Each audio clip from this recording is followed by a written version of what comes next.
The following program is a collection of stooges talking about happenings in the sports world. It is meant to be comedic informative.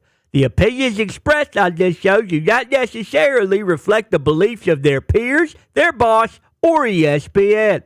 There may be some cuss words because that's how humans in the real world talk. If you are young, please seek permission before watching any further. Hey. Why? Let's go! This show stinks, and the fact that you listen, we are very, very thankful for. McAfee on the line with a gorgeous assist. The all-time leading tackler for the Green Bay Packers. You pig! Stop! Damn it! Be a friend, tell a friend something nice could change their life.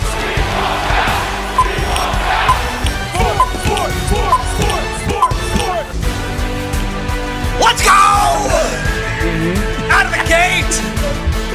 Pat McAfee Show. Yeah. What are we talking about today? Football! How was that? That was great. That Pretty was good? awesome. It was good. Pretty good intro. I'm Peter Schrager. Yeah. What camera do I even look at? Where is it? You're right here. Right there. Hello. Yeah. We're having a blast. We just were listening to the Luke Combs, Alex Warren, Ordinary on like loop, and we're fired up. Yeah. I'm in from New York City, one day only, in for one great Pat McAfee who FaceTimed me, asked if I wanted to do this, and I was on the next flight out. So honored to be with the boys. Let's do a quick intro of everybody. We know the guys. We've got our man Boston Connor. We've got our man Ty Schmidt. We've got our wonderful man Tone Dick. Darius Butler in the house, and the boys in the truck. We are going to do it. We are loaded with football today. Mm-hmm. Oh, yeah. Loaded. Love that. I wanted to start though because last night I was in the hotel. I couldn't sleep. I'm like, all right, what do we got on Netflix? I'm doom scrolling. I'm looking at all these beautiful women on these vacations that I'm like, right? Looking at all these not so beautiful men on vacations with these beautiful women. I'm like, all right, doom scrolling. I'm in an Indianapolis hotel room. It's fine. It's all right. Beautiful city. And I click Netflix and I put on this Cowboys doc because everyone's like telling me you got to check it out. One of the greatest minute sound bites I've ever heard. Let's share it with everybody. This is from the new Cowboys documentary. Take a listen. When we turned that well on for the first time, I knew it was a gusher. When I heard it screaming, it actually screams. It's so powerful. Jerry! And then it started spitting, just like any mammal would spit. Sure. And it started coughing. And then all of a sudden, it started roaring. And it roared like being at Niagara Falls. And with that single well, I made out with $100 million. Now, I always knew what I was going to do with that money. And I knew it put me in a position that maybe I could realize my ultimate dream. So I took that money and took a bigger risk than I took drilling that damn well. And I remembered looking at that oil, and I said to myself, Jerry, you just bought the Dallas Cowboys. Bam. Bang! Bam! Pretty good clip. Bam! It was spitting. How do you say it? Spitting like a mammal. Coughing. Yeah. Just like Coughing. any mammal would. And then it was roaring. And it was roaring. Good, Bad, the Ugly. Who's the Enrique? Ennio Morricone. Ennio Morricone. The music Yep. is fantastic, and you're sucked in. That's the first opening of this documentary. There's several episodes. You said you're how many episodes in? I am about 2.5. Fell asleep during the third episode, but it was great. The one-liners, obviously, Jerry and his quotes. Michael Irvin, he's unbelievable throughout it. Troy Aikman getting into that. I was just. It's crazy. I didn't even know that it went straight from Tom Landry to Jimmy Johnson. I didn't know that was the transition. But just hearing Jerry's story, I got so much more. Everybody has the thoughts about Jerry Jones and how he runs the Cowboys, but I got so much respect for him about the family aspect of it. When they had a shot of the family, his office, going to his sons, his daughters, other sons, just seeing, being in and seeing how involved his family is with his business, how much he loved the Cowboys, what he built it to, what the brand it is today. I mean, it's electric. We know all the big-time players, but it's so much that we don't know behind the scenes. So I'm excited about, continuing watching it. Charlotte was right out of college. Steven was 25, and little Jerry Jr. was 19, and he basically tells them when he buys the team, like, this is your new living. Like, this is how you will make a living. You are with me through thick and thin. And the first episode, you talk about Michael Irvin. You talk about the Tom Landry deal. You got to understand, Tom Landry was the only coach of the Cowboys for years and years and years.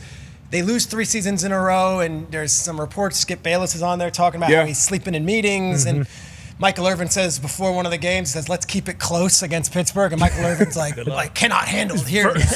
And Jerry Jones comes in, and first thing he does is fires Tom Landry. Fires Tom Landry, a legend. Hires his guy, Jimmy Johnson. Away we go. The next thing they do, they trade the Herschel Walker trade. They get all these picks. Unpopular moves. Oh, yeah. And he says he always likes being the one who goes against the grain. It's kind of how he made his money. He was $50 million in debt, spends $800,000, drills a hole into the, I don't know. I'm not an oil trader. My friend Jordan is an oil trader. I couldn't tell you. I don't know that world. I know football. But I know that this guy rolls the dice and beats to his own drum. I say that because it sets up the context for all these conversations. I'm watching all the morning shows that we do. I'm on Get Up and First Take a Bunch. I see all the stuff on NFL Network. I see all the talk. If you think you're dealing with a rational or standard or down, it's like this is a totally different individual than what you're used to dealing with in business and in life. He is a landman. He is a gambler. He is a maverick. He fancies himself as someone from the Old West. And even with that Johnny Cash music about Arkansas when he first comes in, they didn't like him in Texas because he was an Arkansas guy. And hate him. Jethro Jones, they called him. Who is this guy buying the Cowboys? He buys the Cowboys. This is his life. He loves this. So with that as the context, do you think Jerry Jones is backing down or intimidated by us being critical of how he's handled the Micah Parsons contract? Jerry hasn't paid Micah Parsons when he was up after his 4th year. Jerry is not paying Micah Parsons right now. And then we get this tweet from Adam Schefter yesterday, who's the top in the game and is as plugged in as anybody. I see these two sides headed towards divorce, and it makes no sense. Rational thinking, it makes no sense. You've got this great player. You've got this team that loves, striking gold, if you will, on a player that is homegrown. He's delivered. He's been wonderful. He's everything you'd want in a star defensive player. He's the next Lawrence Taylor, and yet Jerry is sitting there, and he will not be bullied. He will not be pushed around, and he's certainly not going to engage with someone who is demanding a trade, something that CeeDee Lamb didn't do, something that Dak Prescott didn't do, something that Ezekiel Elliott didn't do. But I look at it as, if you're looking at the situation on paper, it makes no sense. Why isn't Michael? And then you watch this documentary, and you understand the man behind these decisions. He's self-made. He's totally on his own path and beats to his own drum. And the more we talk about it, he actually relishes it. But he also likes knowing he's the one who holds the keys, and he's not going to get bullied around by a player or by a player's agent who he doesn't even seem to want to deal with or acknowledge, which seems like a great insult to Jerry Jones.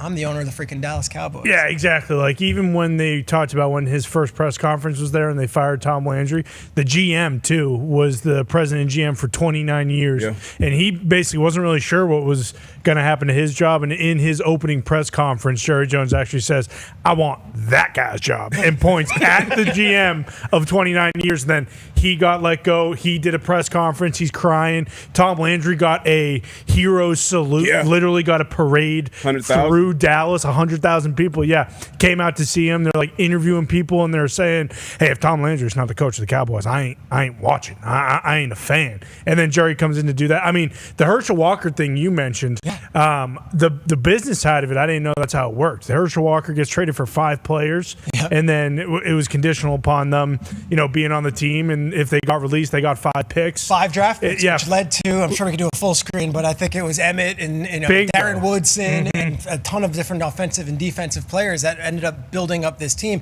Brings in his guy Jimmy, but even the Jimmy stuff, like Jimmy had won 2 straight Super Bowls, He's like, you're out. Yeah. You're out. Disagreement, you're out.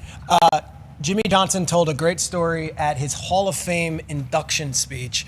And it was basically they play in like the Tokyo Bowl in the preseason in like 91. And there was this cool trophy of like a guy with a sword, like a samurai with a sword. And Jerry Jones wanted this trophy so much. Preseason. Just what's all he cared about, this dang trophy. And it's a guy with a samurai sword, and they're in the preseason, and like Jimmy's pulling starters after a quarter, and Jerry's freaking out. Like, I need that. They lose the game. The trophy goes to whoever, say the Houston Oilers. The entire flight back from Tokyo, Jerry Jones is fuming at Jimmy Johnson because he wanted that samurai trophy. They go on, they win the Super Bowl, Lombardi Trophy years later, and Jimmy Johnson says, better than the Samurai Trophy. Yes, but that's Jerry. Like, Jerry wanted that Samurai Trophy, and Jerry doesn't want to pay Micah Parsons. See, I think that's the thing that is kind of hard to wrap your head around, though, like as a fan or just someone who follows the league, is you see Jerry's relationship with these former players and, like, just the reverence that not only these guys have for him, but he has for them.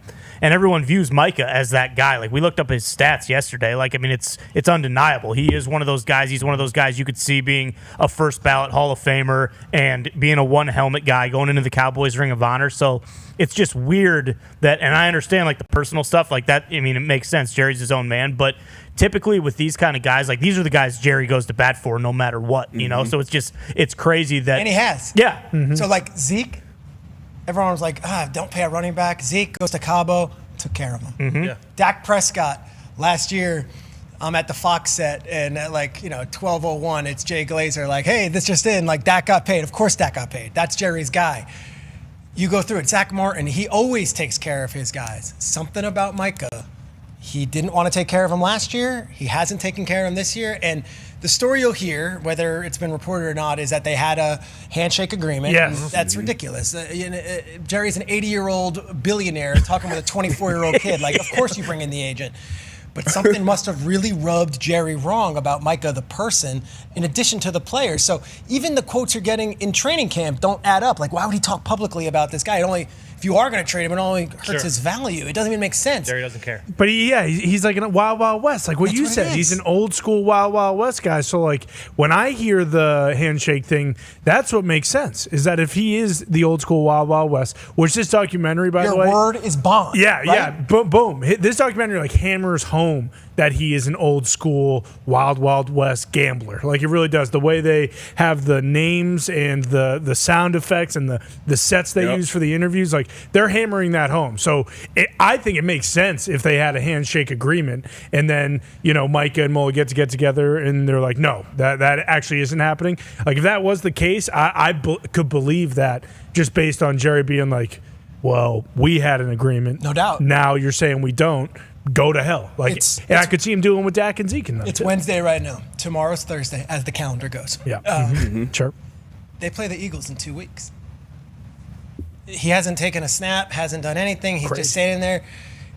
You start thinking about it, and it's like, all right, so Jerry hasn't won since 95. They haven't been to the NFC Championship game since 95. The number one song in America was Mariah Carey and Boyz II Men, One Sweet Day. So good. Great song. Wow. Banger. Bruce, cute. I love it. All right, so we got that. I mean, this is decades. He wants to win. That's where I'm like, he's the riverboat gambler. He's 80-something years old. Screw it. No one makes mega trades like this anymore. If someone offers 2 first-round picks and a starter, like, I wouldn't be surprised, especially if Schefter's saying a divorce is on the way. They're like, tomorrow we wake up and Micah Parsons is a blank. And and he's just basically, sure. And he's just like, you know what? I've done it before. I'm going to do it my way. And we go from there. In closing, you've watched 3 episodes. Yep. Biggest takeaway from this documentary so far? Honestly, I just like a trip down, not even really memory lane, because I was so young. So just seeing, I remember as a kid, I think we all kind of do the reverence we had for the Cowboys. Like everybody knew a Cowboy fan. Yeah. You remember the Super Bowls.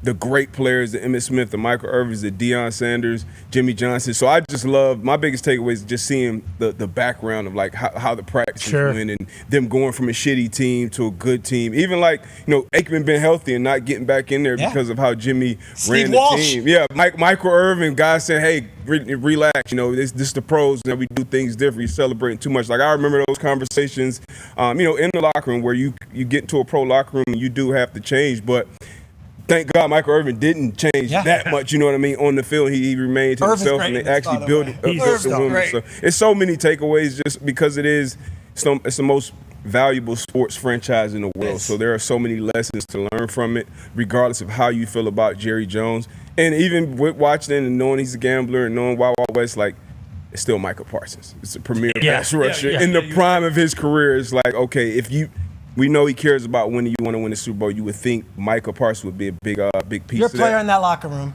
The current locker room. Room. I haven't heard any of them speak publicly. Now, apparently there's a text exchange with Dak. I don't, that's not for us. That's for something else. Yep. Not one player has come out and done that's our guy. Pay him. Does that raise any red flags to you? Not really, because it's different. It's different in Jerry's world. They don't want to get on Jerry's bad side. There was a tweet, though. Remember CD? The CD, What was it? Then they changed their emojis or their avatars. He did that last year when he was in his entire thing. And Trevon and they did the press conference. They did the joint press conference. So I feel like from the outside looking in, I can still see that the guys respect Mike and they want him there. But I have to go out there and do my thing, and I don't want to be under that microscope of the ownership of the front office any more than it already is day to day. So it's not a big red flag. Everybody knows in the NFL world what type of player he is, and now it becomes down to personalities, and that's the thing that people don't talk about as much. But Dan O has kind of been saying it like this is different. It feels like Jerry doesn't like Mike, and then for Schefter to come out and say it's heading towards a divorce, it kind of is in line with what you're saying. Like it's something different here. It could be the handshake agreement, which that's not a real thing. And at this level, like we're talking about hundreds of millions of dollars. Like, come on, man. What if Micah proactively sought out Jerry this summer and was like, I want to do a deal. Let's talk. This is all hypothetical. Yeah. They go, they do something, they make a handshake, and then a week later, Micah comes back and is like, actually, I have this agent. Like, would that not be something that you think Jerry would be pissed off? I could see that. Seeing the doc makes me think like he could view Mike as Herschel Walker. Like he could view him as like, okay, I am in my 80s. Like I am an older guy. Is the team that I have right now going to win a Super Bowl with Micah? And if his answer to that is no, I could see him viewing Micah as like okay, well, we can completely flip this team in a year. The first year of Schottenheimer could be terrible. But if we get, they have 3 first-round picks next year, let's say. He's an asset. And let's say, first 2 seconds, they decide, you know what, maybe we don't want a player in this draft. Maybe we want to go after like an Arch Manning or something along those lines. And then, he even uses another year with the Micah picks. Like didn't make the playoffs last year with Micah Parsons, where first-round exit. Like you could start quarterback got hurt. You could start doing circles in your head and say, you know what, he's not a quarterback. And when Dak was healthy, they lost at home to the Packers, and they're only So I could see him even going back to that. Like, well, and if you're watching the doc, that loss to the Packers this is the worst loss ever. Bingo. This is our worst loss ever. Death. Remember that one? We'll see. Love him a lot more though. He is the man. Like going back and learning all that stuff, it was very cool. And also, if you played quarterback before 2010, good luck. Hats off to you. Because some of the hits they were showing Charles Haley putting on some guys were absurd. And Micah could also take a page out of Charles Haley. Bingo. Playbook. Yeah. If he wants Go take a piss on the GM's I didn't say GM's desk. Legendary stories. Speaking of a guy from that era, that pre-2010 era, and a legend in his own right, our first guest of the day. And I've had the pleasure of working with him on Get Up and First Take the first few months I've been at ESPN. With no further ado, we go to the hills of Jersey. Mr. Damian Woody, welcome in on the show. What's up, man? How we doing? What's up, fellas? How you guys doing? Doing great. We're talking about Jerry and Micah, obviously, because it's ESPN and it's 12 o'clock and we're going to do it all day. I asked Darius Butler here the question, like, if you're a teammate and you see they're not taking Micah, taking care of him. Does that affect you, or is it more just, hey, I'm worried about my own job. We got football in 15 days. I got to do my thing. Yeah, I think. Listen, in most cases, guys are just like, bro, I got to focus on getting myself ready for this season. I think Jerry's world is different from everyone else. If you look at the players down in Jerry's world, I think there's a lot of corporate players. Micah tends to go. He has a big personality. I think that's part of the reason why this thing there's a disconnect here is because Michael Parsons is unlike any of the guys in that building. He's very vocal. Obviously, he has his own podcast. He's going to say what he wants to say. That's not necessarily the case with a lot of the guys down there with the Dallas Cowboys. So I think those guys are like, you know what? I'm just going to worry about getting myself ready. I'm not going to get involved on the business side. Jerry's paid me. I'm not going to ruffle the feathers down here in Jerry's world. D-Wood, I look at this team, and Orlovsky was on with us a couple of weeks ago on Get Up, and I looked at him side-eyed because he said they cannot possibly win without Micah Parsons. Do you feel that way about the Dallas Cowboys, that like the season's over already if he's not on the field week one? Yeah, I mean, listen, they're much less a team. Obviously, you got a dynamic player in Michael Parsons, but listen, at the end of the day, how much did they win last year? I know Dak Prescott was out, but the quarterback position is always the most important position. And I heard you guys talking about, well, kind of playing devil's advocate as far as Micah's impact on the team. And this team hasn't been to an NFC Championship game since what, 95 or whatever it is. They've only won one playoff game. And so if you're going to pay somebody 41, 42 million per year, I think you want to have more bang for your buck, if you're the Dallas Cowboys organization. Now, I'm not absolving the Cowboys because we know how they do business down there. And we've talked ad nauseum about this whole handshake agreement that Jerry thinks he has with Micah, and that's leading to all this nonsense that we're going through. But listen, at the end of the day, the way that the Cowboys do business is not the way you want to properly construct a roster.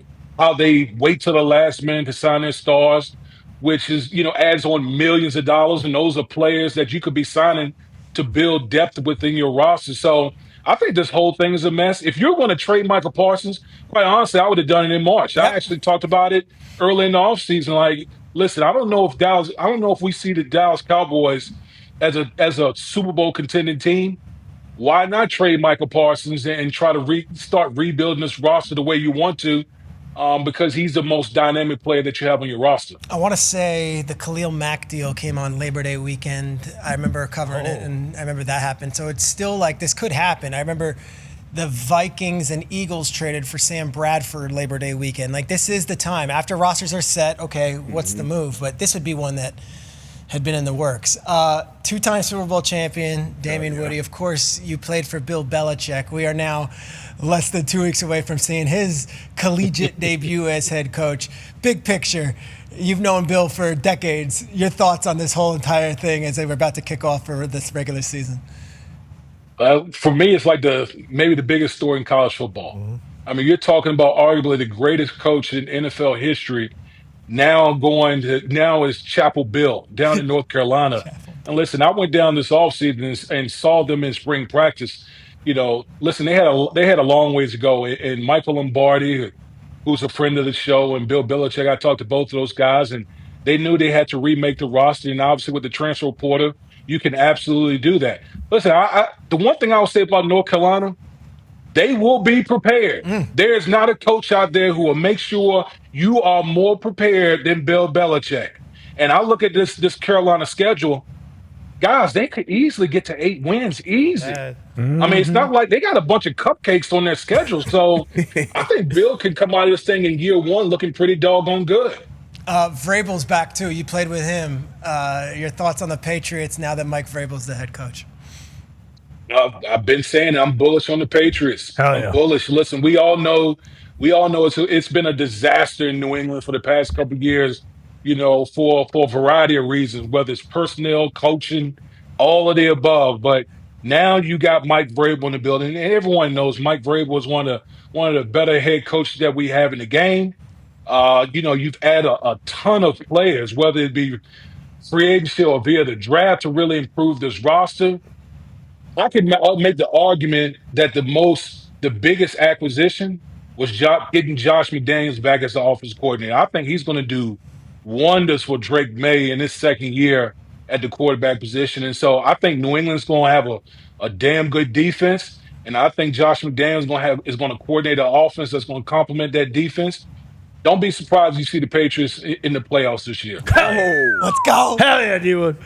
Boston Connor, your response. Yeah, I mean, Woody, you basically said it. That is an incredible thing. But as a player with Mike Vrabel, what is he like just, on the day-to-day? Just because it does feel as though, guys like Vrabel, MCDC even in the beginning, like they aren't viewed as football, masterminds. They're just more viewed as, those football-type guys who are going to have a tough culture but aren't actual brainiacs. I think everyone who knows Mike Vrabel, though, feels like he is one of the smartest football minds out there. What do you think he's going to bring strategically to both the defense, the offense, the special teams, and just culture-wise? Because it has been ugly in New England, and everyone up there does have a very high hope for this season.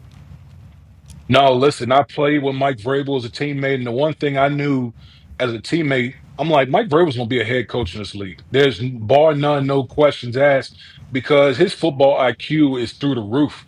Like, that's one thing you can say about Mike Vrabel is that man knows X and O's. Like, he's going to make sure that he knows offense, defense, and special teams. Those guys are going to be prepared. In the same ilk, listen, I don't like making these comparisons with, Braves and Bill, but I'm just talking about from an X and O, like just make sure guys are prepared. Mike Vrabel is going to have the New England Patriots prepared. Okay, and he's a very hands-on type of guy. We've seen all the stories this offseason where, you've seen him in scuffles. We've seen him running drills, himself. And so that's just Braves being Braves, man. He's one of the dudes, but he's a very smart X's and O's coach, and he knows the pulse of the team and knows how to push the right buttons with players. My first little nugget that I'm going to drop today, a little inside info. Just the name to watch is Stretch. Do you know who Stretch is? Oh yeah, right. Striking. So John Streicher is the like game management coach that followed Vrabel from Tennessee, went to the Rams for a year, and now is in New England. There is, thoughts around the league about who's the best offensive coach, who's the best defensive coach. To a man, everyone says no one knows clock management, game management, down and distance better than Vrabel. Vrabel's on it. Is he new Ernie Adams? Yes. This is his Ernie Adams stretch. So you're not gonna see him. He can't look. You start comparing guys. You don't just throw around. Okay, Ernie Adams. Adams the legend. We know that. Respect here. Stretch is Ernie Adams. Love Stretch. Ernie Adams for the Gen Z folk. Okay. Could be. Okay. He could have a career arc. Okay. Like Ernie, if all goes well. But I mention him because with Vrabel, it comes McDaniels, it comes Stretch, it comes a whole different coaching staff, and there's a professionalism around it that they didn't have last year. And that's no insult to Gerard Mayo. I think that staff might have been overwhelmed, might have been a lot of situations there with the roster. They just feel like they are significantly better and much improved. Ty Schmidt, what do you got? Yeah, D-Wood, curious your take on the Steelers. Obviously, they've went all in this offseason, and, their offensive line, I think, has improved, or Steelers fans would say it has, but there's still a lot of question marks. Do you think they're good enough to keep Rodgers upright for most of the season? And are they a legitimate Super Bowl contender with all the moves they've made? And listen, I think the offensive line with the Pittsburgh Steelers is the biggest unknown, and I think the biggest factor in how well this Pittsburgh Steelers team can play and how far they can go.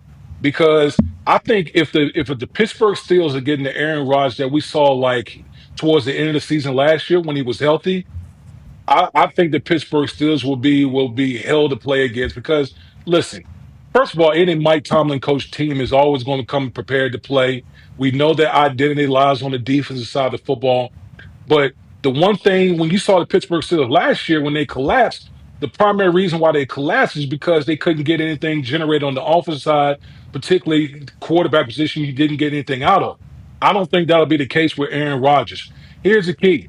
I think running the football in this Arthur Smith offense, I think that's going to be the key, because what you don't want is for teams to start teeing off on Aaron Rodgers, getting the third and long and all that type of stuff because you can't run the football. If they can run the football with these two tight ends, Freiermuth and Jonnu Smith, and DK Metcalf on the outside, I think the Pittsburgh Steelers will be cooking, and this going to be a team that we're going to be talking about a lot later on in the year and in the postseason. If you got a fantasy draft coming in the next 2 weeks, late round flyer, Calvin Austin. I think a lot of attention is going to be to the tight ends, a lot of attention to the wide receivers. I know that early on, Austin's been a stud in camp, and already they're talking about him being a legitimate number 2. So I would think Steelers' offense should be better. Tone Diggs, what do we got? Yeah, I loved hearing you talk about that, D. Wood. But let's talk about the team that Aaron came from, the team that they play in Week 1, the team that you finished your career with, the New York Jets. It feels like they actually finally have an offensive line. Through the draft, they got their tackles, and then in free agency, kind of Armand Membu, Shregs. I got killed. Do you feel good now about both lines of scrimmage being the kind of strengths of that team? And what are you hearing out of camp about Justin Fields and the quarterback and how he's coming along? Yeah, listen, I think the line of scrimmage, particularly the offensive line, is going to be the strength of the Jets. They're going to want to run the football. I've said before, when it comes to this Jets team, if they're not leading the league in rushing attempts, I don't know what the hell they're doing in Florham Park, because that's exactly the formula they should go. We know that, this is not going to be some Air Coryell type of offense in New York. They're going to get off the bus, and you're going to know exactly what they're trying to do with bad intentions. They're going to want to run the football. And you got a dynamic quarterback in Justin Fields. And I've always said, they should incorporate some of that early Lamar Jackson, Baltimore Ravens type of offense. You got to play to this young man's athletic ability. And I think when you got a three-headed, backfield led by Breece Hall and Braylon Allen, the athletic quarterback and offensive line, that's going to be the recipe for them. They got players on all 3 levels on the defense, so it's going to be defense and run the football for the New York Jets this year. I got a lot of friends back in New York who are Jets fans. One of my buddies, Danny, is a longtime season ticket holder. At the end of last season, gave it up. Wow. I'm over it. They had one preseason game where the guy had 38 minutes of offensive possession against the Packers in the rain, and he's like, all right, I'm intrigued. Then this past week, it was awful at practice for apparently the offense, and then preseason, D-Wood, you're there in Jersey. You know many guys like Danny, my friend, who's a diehard Jets fan, even though he gave up his season tickets. Reason to be optimistic this season, or are we talking this is just a bridge year, let's get a quarterback next year and let's move on? I think, listen, here's why I'll be optimistic, because of Aaron Glenn. Aaron Glenn has set the tempo throughout the whole organization. They're going to have an identity. They know who they are, and they're going to play to those strengths. Okay, anyone who knows AG, he's a no nonsense type of guy. He's not going to take any bullshit from anyone. Mm-hmm. He's going to call you out, and that's been that's been a far cry from the way it's been at Florham Park over the last 4 or 5 years. And so those players over there are going to be accountable. I don't know how many wins they're going to have, but the one thing I do know what they're going to be, they're going to be disciplined, they're going to play tough, and they're going to play smart, and then let the chips fall where they may. D-Buck. Hey, Woody, now 2-time Super Bowl champ, you've been in locker rooms, and even, more teams that could have won the bowl. What teams do you see out there? We know the Eagles, we expect them to be dominant again. The top of the AFC is absolutely stacked. But what other teams out there that you can see from the outside looking in that, okay, they maybe have what it takes, offense, defense, special teams, and then head coaching and organization-wise to make a deep run in the playoffs and maybe raise that line ball at the end of the year? Listen, I've been on them. I've been talking about it for a while. The Denver Broncos. Okay. Ooh. I think the Denver Broncos, to me, are a team that not enough people are talking about. They could have the best defense in the league this year. They were a damn good defense last year, and they only improved throughout the offseason this year.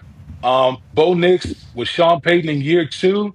We know how these things go. Year 1 to year 2, this is usually when you make your biggest jump. I think Bo Nix is going to light it up this year. Obviously, you got Cortland Sutton. Keep an eye on Troy Franklin, another young wide receiver that I think is going to break out. They're going to be able to run the ball. They got, talk about offensive lines. They may have the best offensive line in football in Denver. And so when you look at everything that the Denver Broncos got going on, I'm telling you right now, do not sleep on the Denver Broncos this year. You bold enough to put them over the Chiefs? I'm not there yet because I know the Chiefs have improved, but I will say this. This will be the hardest journey in the Patrick Mahomes era in this division and in this conference because of that team that I just talked about. I think Denver is legit.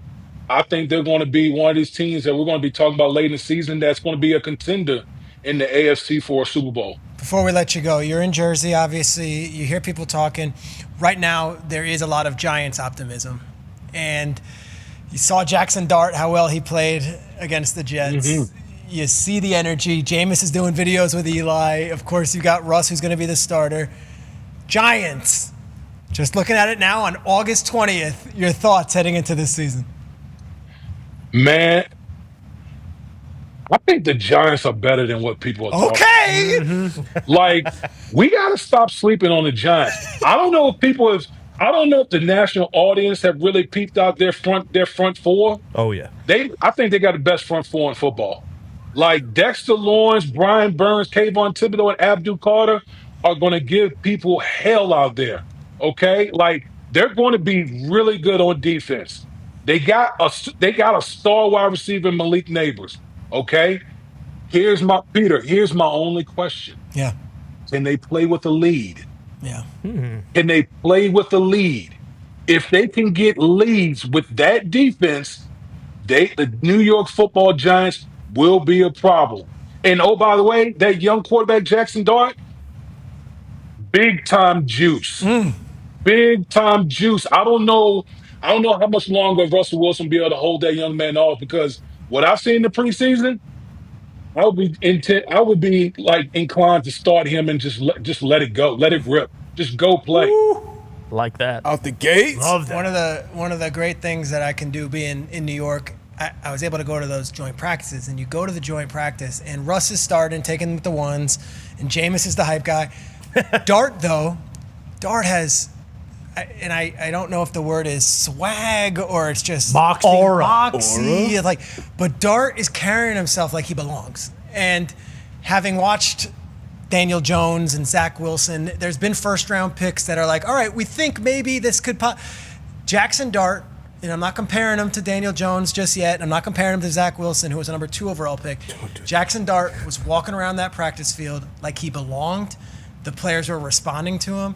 And there was like a carefree feel to it where the pressure of the world is not on him right now. This could be the perfect situation. Let Russ start a couple games. Let Russ go as far as Russ can go. And then when it's time, everyone will know. All right, let's give Jackson Dart the ball. Real quick as we end, Brian Daboll, a guy you know, obviously. Give us a good Brian Daboll story there, Damian. Oh man, I put like confetti in Brian Daboll's like air vents. This was like in New England, and so we always played pranks and stuff like that. So Daboll got pissed as hell, got red as hell. That was the first time I seen him like get ticked off. But man, we got so many stories. Like we don't even have enough time on the show to really go over all that stuff. Okay, all right. We do, but okay. D-Wood, we appreciate you coming on. Thanks so much for jumping into the show. You're the man, guys. Damian Wood. Yeah, Wood. Fantastic. Yeah, great. He's the best. Yeah, that guy's good. Broncos not getting enough love. I feel like they're getting a lot. Everyone's talking about him right now. So we have Damian Woody on the show. We clap him up. The second he hangs up, I'm like, that was wrong. Well, it's fair. I mean, the biggest problem is like that division is amazing. It's better than any division Brady's Patriots were ever in, but Mahomes and the Chiefs. But to his point, they're not getting they're not getting Super Bowl love. They don't do that. People are saying, "Oh, watch out for the Broncos," but the Chiefs, I can't. Yeah, they're good. I mean, it's rightfully Chiefs, Bills, Ravens. I understand that they might have the best defense in the league, but like I still don't think Bo Nix is like if Bo Nix is going and they have to play Buffalo again like they did last year, like Buffalo beat the shit out of them. They also have to run the ball. They didn't run the ball for shit. Yeah. Last year. So we'll see. Yeah, they drafted Harvey in the second round, right? RJ Harvey, and they obviously got Dobbins. They brought him in. He's coming off the Achilles. Sade Barron in the first round. And Jaleel McLaughlin at a Youngstown State, a nice running back. So they got like 4 running backs. When I look for these teams, though, and we can look that up again, that division, it's like a sleeper to me isn't a team that made the playoffs. So you got 32 teams, and 2 years ago, the Texans came out of nowhere from the second worst team in football to make the playoffs. Last year, the Commanders came from second worst team in football to make the playoffs. There are 32 teams, but there's really only like 8 to 10 teams that could be your like sleeper. And I think we're going to hit that a little bit more. And that's why the Broncos. That's a tease, right? That's what we call it. Yeah, the Broncos make like sense as one of those teams because they are plus 325 to win it all. win the division, to win it all. But like when you're talking about those sleeper teams, you're just kind of looking the bottom two in every division. Like that. That's what's interesting about the Cowboys. Like if all this stuff wasn't going on with Micah, I feel like I would feel pretty good about the Cowboys with Pickens and CD and Ferguson getting paid and them finally having a running back again. Like I score. Yeah, you know what I mean. And that division is always. It's always 20 straight years. Yeah, every year it's going to be somebody different. Giants plus 3,000. That's insane. Is that real? Plus 3,000? Yeah, seems real. A couple things go their way. Good defense. That's how the Browns. They have the worst odds of any team. Oh, they're not. The Browns. Them and the Browns. No, the Browns are plus 3,000. Giants are plus 3,000. That's kind of wild. Speaking of the Browns, we're going to bring on another guest, and I love this guy. Great ESPN personality, and I love that he's hopping on with us now because I've known him prior to his ESPN days, back when we were NFL Network colleagues. With no further ado, former Bengal, former Brown, Mr. Andrew Hawkins. What's up, Hawkins?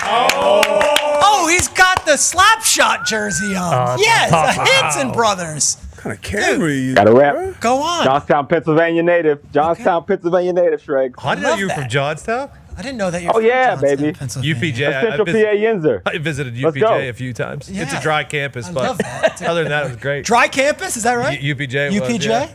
Okay. I don't do my child like that, man. Fun time. Hawk, I love you, man. I love you joining the show. One of my favorite guys. I go to Cleveland when I think of you because you spent all those years there, and you grew up in Ohio, obviously, when you were not, I guess you grew up in Pennsylvania, but you always were around that Browns team. What do you make of Flacco being the starter and then Shador now being fourth on the depth chart? Look, it's a process, man. I think they named Flacco the starter because it quieted the noise, and that's also helpful for Dylan and Shador as they keep battling. I mean, look, the reality is, yes, we see what Shador is capable of. And I would say if you go back to the draft and you redrafted it, I think everybody would agree that Shador would go way higher than what he did in the fifth, based on what he's shown so far. But that being said, he's still a fifth-round pick. And there's certain things that come with that. You got to work and you got to grind, and it's not going to be handed to you. And I don't think the Browns bought him in to what some people say are sabotaging him, but he's going to have to go earn it, and he's going to have to go take jobs. And that is the position that he's in, which is a new position for him. But so far, so good. If you're asking me what my opinion is, does it feel like same old Browns, or does it feel like they're actually like they have a plan here? Andrew Berry, we trust. Stefanski's a former coach of the year, we trust. Like, let's give them the benefit of the doubt here. Yeah, I think so. I think they have a plan. I think they got more than what they bargained for with both of those quarterbacks. Like Shador, again, that was like the talk of the week whenever he started his game and he performed the way that he did. But I would even say the same thing about Dylan Gabriel. Like, Dylan Gabriel is undersized, but if you look at some of that ball placement, it's like next level, especially for your first NFL game. And that's the special part about both of them. So I think they got more than what they bargained for there. I think they also get Isaiah Bond as an undrafted free agent, which is crazy because he's essentially a first-round talent there. You mix that with some of the other draft picks, and they're starting to build this stable around him, right? So if, depending on what Flacco does, which I feel like you know what Flacco's ceiling is, like I'm not expecting Flacco to come out here and light it up, and I don't think the Browns are expecting Flacco to have a career year. If you want to know what Flacco's going to do, take his 17 seasons, average it out, and that's probably what you should expect with the Browns, right? And if some of these young guys can continue to mature, show something special in the third preseason game, continue to develop throughout the season, maybe early in those weeks, and they feel like, yo, we're looking at a ceiling here that's a lot higher than what Flacco is showing us at the moment, that's when you might have fireworks. Hawk, what year did you come out of college? 2008 draft would have been my draft. 2008 draft. Pre-social media, pre-TikTok, pre-all this stuff. Who would have been the player that you think would have been the biggest social media superstar back from when you were coming out of college if they had really been in this era today? Good question. The biggest social media star from that era. You mean like that was coming out of college when I was? Yeah, the guys. Like, who are the guys that you think if you dropped them into 2025 would have the podcast, would have the Instagram following, would have the State Farm ad with Jake, you know, whatever? Darius Butler. Good answer. Yeah, good answer. UConn. I take that. Elite athlete, personality that people didn't even realize was there because he was just a DB that just went to work. social media in that day and age, come on, man. That's Forget about my it, bro. guy right there. No doubt. I ask you these questions because I always think of you as so much more as just football. Because when you were done with football, or while you were even doing football, you were at Columbia getting a master's degree, and then you got this amazing company coming up. And I want you to explain to the viewers the virtual reality company that you did create and that you did usher in, and how people are actually using it. And I'm going to bring up something else that Boston Connor and I are going to discuss with you. But talk about your virtual reality project and kind of how you broke off and did something different than just being ex-player talking ball. I appreciate that, man. I think we, as football players and even as analysts, man, we love this game.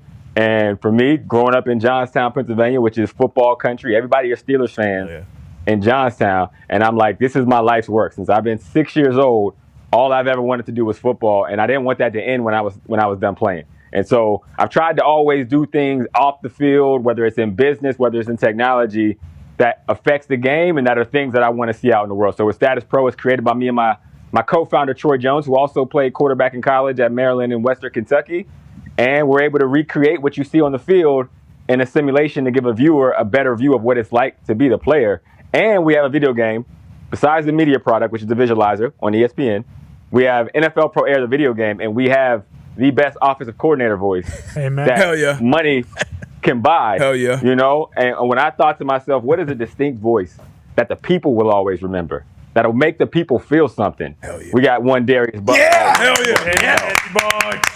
Hell yeah! That's why I love you. Hey, but speaking, you know what? I'm gonna pivot a little bit. Speaking, you just got my mind going. Offensive voices, and I remember as a lifetime Dolphin fan, it was one guy that put his neck out, that stood on the pedestal for Mike McDaniel, and it was you. You called him a genius. You called him a football savant. And now going into this season, for a lot of people, it seems like he may be coaching, for his job, him and Chris Greer. What's your outlook on the Miami Dolphins and Mike McDaniel as a head coach? How do you see them kind of taking that next step, just showing us as Dolphins some promise? I look at it like a contract year. Like, imagine with the players that we watch or we talk about, and it's like, man, this guy has to get us to his potential. We see it there. We've seen it in spurts. We see him have success. And then in that contract year, it kind of all comes together because the money's on the line. That's the situation I think Mike McDaniel is in. And I actually think the Dolphins will be a lot better than people suspect them to be. And the reason why I was such an advocate for Mike McDaniel is because when you're in this football game, we all, hear the same things over and over again, especially as players, because it's a lot of regurgitated information that is passed down from the coaches that were talking about it in 1950 to the coaches that are talking about it in 2025, which is good and okay. But when I was with Mike McDaniel and the Kyle Shanahans, and obviously they come from the McVay, tree as well, it's like, these are guys that innovated the game. I heard things that I had never heard in the game of football at 28 years old. And me being a student, I'm like, man, this is crazy. And then I would see it in practice, or I would see it in the games, and I would see it put, to test, and it would work to an entirely different level. And so that was what was always special about Mike McDaniel, is that if you're looking for a ball knower, there is nobody better than him, because he's like a mad scientist. Now, the question becomes, can you get your players to live up to that expectation and to play their best? And that'll be the biggest key for him. I think when you look at that team this year, there's a little less star power, right? They've moved the pieces around, and the hope is that it'll be addition by subtraction, because everybody will be pushing on the same page and the same accord. Hawk, who was on that squad? Because I remember Brian Hoyer and Manziel were the quarterbacks. You had Josh Gordon? Josh Gordon on that squad? JG was on that squad, too. He was suspended for a number of games. What? Miles Austin was on that squad. And I'll say this about Miles Austin. In my entire career, there was never a player that I pegged wrong more than Miles Austin. This is like when I came to Cleveland, he was dating Kim Kardashian, the Cowboys, and I'm like, man, here we go with this, dude. You talking about my favorite teammate of all time? Like, maybe even my favorite person of all time. The pride of Monmouth. That's my Mike Austin story. I love that. And then Kyle Shanahan's the offensive coordinator. Mike McDaniels is what? Mike McDaniels, the wide receivers coach? Receiver coach, yep. Okay. Who else? Pettin's the head coach? Mike Pettin was the head coach. Oh, one of the best. Jeez. Hefney was the DB coach at that time. Who else? We had some. It was a wild time in Cleveland at that. The Johnny Manziel experience. Johnny's my guy. Like, I want to say that. sincerely and truly. However, but that was a movie-like year though for us. It was kind of crazy. I'm not gonna lie about that. No, we love Johnny too. I that year you guys started off, I'm not mistaken, you guys were like 6-4. Brian Hoyer beats Tennessee, big comeback, and then it all fell apart. You're gonna pull these scabs off, aren't you? I'm Trey? sorry. That's what you're doing right now. I remember. You want to open these wounds up for all of America. Yes, we started off 7-4. So here's my thing. I was with Cincinnati the 3 years prior, and I grew up a Bengals fan because my brother played for them when I was a little kid. So I'm playing for my childhood team, right? And I go to the Browns, which is still in Ohio, and I'm like, cool, I'm staying in the state. Everyone thinks when they go to the team, you're going to be the catalyst to turn this thing around, right? So here we are. We're 7-4. I'm the leading receiver. I'm a number one receiver. All 5'7" of me. Never in my wildest dreams that I think I would lead an NFL team in receiving. And I'm killing it. The coach calls me. We're 7-4. He's like, hey, I think we're going to put Johnny Manziel in. And I start laughing because I think he's joking, right? Because if you talk to Johnny, Johnny's like, I wasn't trying to play. I wasn't ready to play. He was not joking. Within 2 games, we put Johnny in. Hoyer, he had some tough games that made it a little easier of a transition, and we end up losing the rest of those games. And I'm sure Johnny is like, if I had a better number one receiver, I'm sure I would have did a lot better. But we did not go to the playoffs, and I was not the catalyst to turn the Cleveland Browns around, Drake. That's the end of the story. Boston Connor, you were talking before the show that Microsoft is a new AI deal. Let's talk Hawk. I mean, you graduated from Columbia, so you're probably the biggest brain we're going to have on here in quite some time. So I'm going to ask this question for you specifically, especially with all your VR experience. But AI and Microsoft are partnering basically to increase the insights from coaches to players, from the sideline to helmet. What the hell is going on? Are the AIs going to be telling these coaches where the quarterbacks need to be looking based on some sort of future mathematic problem that none of us are going to be able to know except for the AIs? Or is this something that's just going to make these offenses even more ridiculously good as they are now? The short answer, yes. It is probably going to change football. I don't know how quickly it's going to change football, though, because you got to realize this, and I always say this about sports technology and its implementation in the NFL, is that most of the coaches that are there would rather use a lucky pair of draws than they would any data, because that's just the world we live in. We go off of gut feelings.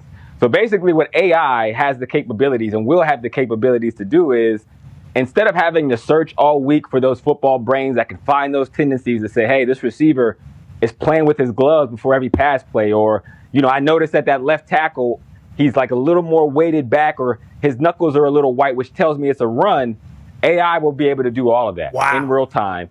And it will also say that, hey, Coach Boston Connor has been coaching for 10 years, and every time they're plus 45 and a 3rd and 10 down by a touchdown, he runs this defense. So this is what you should be prepared for. And they'll be able to have that recall and that baseline database to essentially be able to tell you exactly what's going to happen, because we're still human.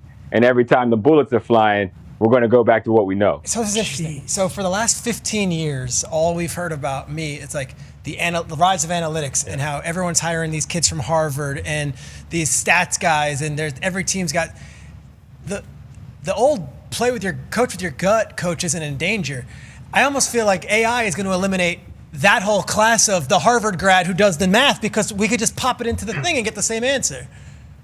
Pretty much. I mean, but that's across the board. Even the gut coach, right? Like Bill Belichick is always like, obviously doesn't say much. He eyeballs certain things, but his brain works like a computer. So just because he is not a data scientist, he doesn't use analytics any less than the analytics guy that came from Harvard. Yep. He just inherently has it in his system. And I think a lot of the good football coaches that you talk about in this way are like that. Again, they're not data scientists, but their brain kind of thinks in patterns and recall, and they can see it, and there's indicators for them. Well, now it's essentially going to even the playing field. My question is that what we want? Yeah. Don't we want the gut feeling?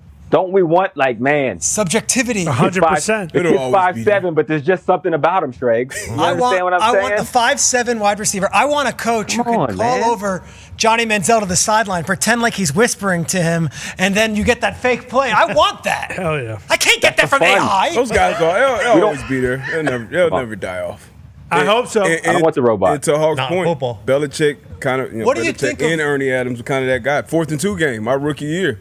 Going forward on 4th and 2, like that was analytics. Everybody would do that now, but like that was 2009. What, with the Kevin Falk pass? Kevin Falk, off this, like that, and he got killed in the media after that. Yeah. And his first thing to us was like, look, I'm always going to make the best decision I feel like is best for the team, and I'm not going to play scared. You know, that's how I felt the game was going. And as a defender, that second half we couldn't stop Peyton. He figured us out. He figured out what was going on. He found the matchups, and it made sense. If you have a chance with Tom Brady, Wes Welker, Randy Moss, Kevin Falk to get a first down to basically win the game, you take that chance. And that's maybe where I have an issue, because everyone has access to the AI. We might not have the Microsoft Copilot, hello, our corporate sponsors, but we do have, whatever. You can type in anything, and they will say 3rd and 10, this is what you should do. So, like, everyone thinks they have the answer, but then you actually have to play football. Until the Boston Dynamic robot comes in and knocks us on our ass, like, there's actual players. They don't have a chance. Yeah, they're not allowed.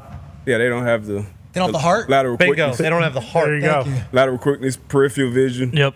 You can't measure the heart of it. Can they put cleats on? No. Can't measure the heart of play. a 350-pound offensive lineman that has a 27-inch arms out of Penn State University. You know? I'm scared of these robots, though, bro. I think they. You should be. You should be terrified of them. Well, you should be more scared of the AI. See, that's the real problem. That's why I'm everyone. nervous. The shiny object's the robot. It's AI. With AI the we robot. let in. Yes. No, I mean we're talking. The AI you is get the heart. You get the AI. The AI's the heart. Yeah, in the brain or the heart of the these heart of the robots. robot. You Man. equip this thing with a machine gun. Yeah, then we got problems. You ever seen Terminator? Yeah. iRobot? Yeah. I did not kill him. Yeah, right. iRobot. I thought he was wrongly accused. He was.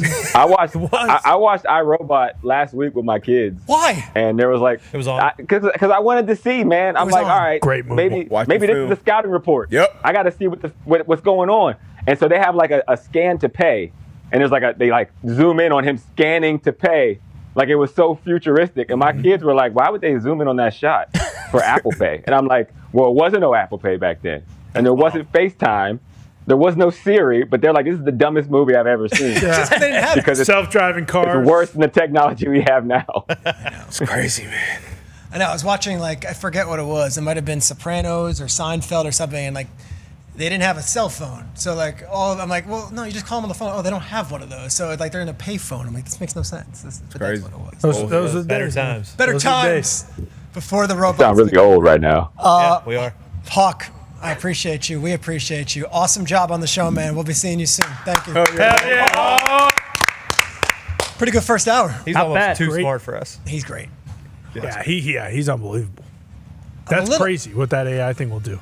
What he said is really resonating with me. AI is actually the heart. The robot's just the physical. Exactly. Just the bones. Yeah, they got a long way If you will. Yeah. And they're just starting. Yeah, long way to go. It's scary. you Wait know? till they equip them with weaponry. I know. It's happening. Yeah, It's happening. things of that ilk scare me. Yeah. Yes, they do. Things As of they that should. ilk are frightening. Guys, we have another hour coming up. Pat McAfee Show. I'm in here, Peter Schrager, loving it. Thank you for having me on. Stay with us.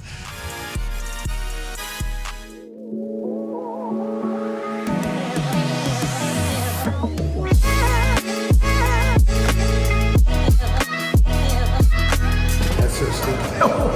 That's crazy. God, nice. You got to do that. And also take us off the fucking team. We do not deserve to do that. They all commit and love what's going on in that weight room. They all commit and love what Jim Harbaugh's preaching. And everybody in the building's happy. Everybody's like excited to be there. First row, mark pressure in the first row. Second row is on here. It is infectious what they got going on. And how many owners are spending $300 million on a new facility just for the practice facility? This is Butler Birdies. Oh my God! Oh shit! In the bunker. Great shot. But then for them to do it upright for the last couple, it's like, look out for the Chargers, dude. Look out for the Chargers. Coach.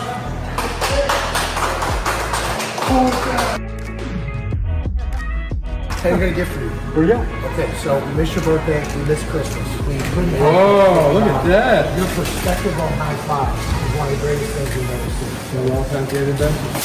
I love the high five. Yeah, give each other a high five. Boom! Bam! Boom! Bam! Yeah! Boom! Boom! Oh my God! Wow! Boom! So we wanted to make you basically something that you could high five. My dad made this. Oh, wow. Yeah, You can tell. Yeah, boom. What's that feeling? Yeah, boom. Yeah, boom, boom. And we tested. I think you can give it a pretty good pop if you need. Yeah. That is incredible. Obviously, national champion, Michigan man, and greatest high five. Yeah. Because of what you brought for the high five world.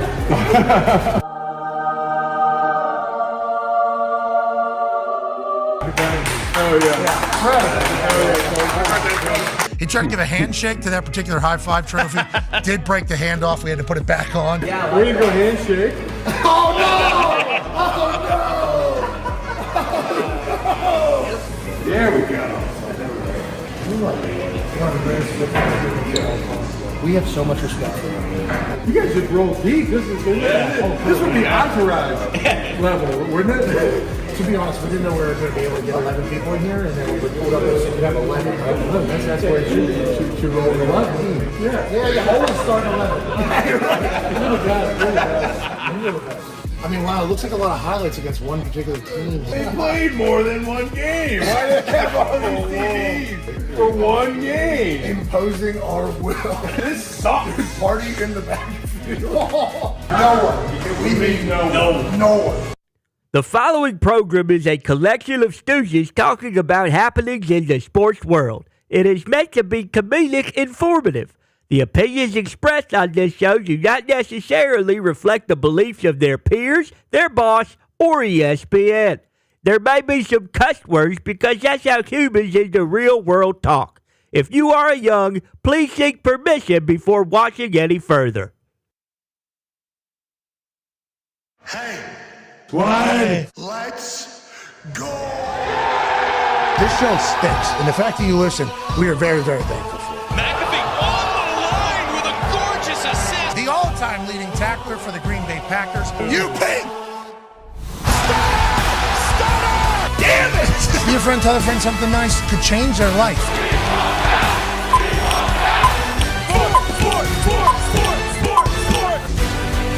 Yeah, that was good. First hour in the books. I'm Peter Schrager for Pat McAfee. Today we're going to talk about a lot of things, including football. Nailed it. Yeah, nailed it. Nailed it. We're having a blast. We're joined by the wonderful Boston Connor, Ty Schmidt, the great Tone Diggs, Darius Butler, the boys back. And now I want to introduce one of my favorite players to cover when I was a budding journalist over at FoxSports.com, and he was a former top 5 pick, leading his team to not only playoffs every year, but also a Super Bowl championship. Why? He's become a good friend of mine and one of my favorite people's faces to just stare at as Pat McAfee is talking. Mr. AJ Hawk joins the show. Okay. What's up? Shregs, I love it. You starting off the show talking about you doom scrolling old creepy guys with young girls on vacation. I'm my here life. for it, Shregs. My life. That Instagram is trouble. What happens is you start scrolling and then they suggest things and you say, well, why not? And then you start seeing that and then suddenly you're in a hole you don't want to be in. And then you got to dig yourself out and just look for some quality, good content. Like this Flop right shots, here. flop shots, flop shots. And one of the things I saw was first day of school photos. So AJ Hawk, I see that and I love that. And that's the good stuff. That's the good stuff on Instagram, right? Yeah, that's the great stuff. I guess that's what it's for. Like the old school Facebook. Update your parents. Yes. Just yeah, like what's that's going Dr. Shregs, I don't know if you see this, right? You see this L-Rap, Shregs. You see that Dr. Pepper staring right back at you? I was going to say, speaking of the good stuff. Okay. It's the official drink of the Thunderdome. Sip of mine. Why don't you pop one of those bad boys up? Dr. Pepper is the official drink of Fansville. Is now the official drink of Thunderdome. The Thunderdome. Is it game day? Is it Saturday? Not unless you're drinking Dr. Pepper. Grab like some. today. Let's go. Well said. Well said. Cheers, Carmen. Thanks. Also, while we were Cheers to you, D-Bush. doing the Jerry thing in the first hour, AJ texted in and said he's also 3 episodes in and absolutely loves it. Yeah, AJ Hawk, let's get your thoughts. You were someone who played against the Cowboys for all those years. You won a Super Bowl in Dallas. The documentary thus far, blown you away? Oh, it's awesome. I mean, D-Butt talked about it is cool how Jerry brings his family along and they know nothing about it. And here we go. Hey, we're running the whole thing and we're going to make it gigantic. But the documentaries are made by the people that are getting interviewed. Like Michael Irvin is a dream, I would imagine, for somebody that is doing a documentary. His reactions, how he speaks, how he's awesome. And they have that whole place. The whole thing is filled with so many unbelievable old players that played there that are also huge personalities that you don't really see anymore, I think. Yeah, that's what's sick too. Is that the first 3 episodes? Those, at least from what I've seen, the personality is Michael Irvin. You know, he's kind of the one. They do Charles Haley, which is very interesting, and they do Emmitt Smith and Jimmy Johnson and stuff. And Jimmy's unbelievable, but Irvin's there. And then I haven't seen it yet, but I guess Prime has saw a clip. Yeah, I saw a clip as well. Has a large thing about himself, so I'm assuming he starts to take over. Hawker, you strike me as someone who would have loved when Jimmy Johnson didn't let the team eat on the on the plane after a loss. Is that something? Is that something you looked at and you were like, yeah, I would have loved to play for Jimmy? I don't know if I would say I would have loved it, but I think once you get over that and you realize that, hey, this guy's just trying to win. But what's awesome too is they talk to Jimmy now, current day. And he has no remorse for it. Like he has he's not back down 1 ounce. And he talks about playing Berline over Troy Aikman. He's like, I didn't care about anybody's feelings. I'm trying to win a football game. I loved it. It's really good. Him cutting a player that fumbled on the spot. They talked about how a guy fumbled the ball and he was coming off the field, and Jimmy Johnson said, "You're cut. Get out of here." And then when they asked him about it, he said, coaches say, cutting players is like one of the toughest parts of the job. It's not for me. Yeah. I'm trying to win games. And then when he said, and I don't want to ruin the doc. No. He was like, once took the job, I was all in and everything kind of just had to go. And it was like Jimmy tells his wife of 26 years, we got to get a divorce. Yeah. Like, oh, wow. I've never seen or heard any shit like this. Obviously, people will prioritize things and maybe other things will just wither away. But him just making that decision and him just being all in, and that's all he cared about and how he ran that team, that was crazy. And that's tough to do with pros when you're coming, especially coming from, the college level and coming up to dealing with these guys and all these different personalities. But Jerry Jones and he were obviously on the same page, so it worked out until, obviously it didn't. It's of the moment to talk about the Cowboys doc, but I love the Chiefs doc. Have you been watching The Kingdom at all? It's on Disney Plus and ESPN, and you get this Clark Hunt story, which is completely different. And it's Clark Hunt was this entrepreneur who took on the NFL, comes over from the AFL, and it says, okay, well, if you're not going to give me a team in Dallas, Texas, or if I want to do it just a wild history there also. And AJ, I think of your career, you go to Green Bay, there was no owner. There was no patriarch of it all. What was the dynamic there when you were at the Packers? Peter, just a real quick, Ty is an owner, so that is fair. That is fair. So that is fair. I didn't when AJ played though. But to not have that Jerry Jones, Clark Hunt, like patriarch of the family, or a Mike Brown, or a Mara, or a Rooney, was that weird? It is kind of weird when you think about it, but I was drafted there, so that's all I knew at the time. My 10th season, I went to Cincinnati, and that's the first time we had an owner. I'm talking to Mike Brown, and it's a very unique situation, too, they have in their front office compared to what other front offices might look like, and they're very open about it. It's another family-run business like that, another family-run team, but it's pretty sweet because think about it. If you're a football team and there's no owner trying to siphon off all the net profits, those profits go back into the team, and they take very, very good care of you with facilities and everything that you could possibly need in Green Bay. So, yeah, there'll never be a situation like that again, will there, Shregs, where the community owns a team?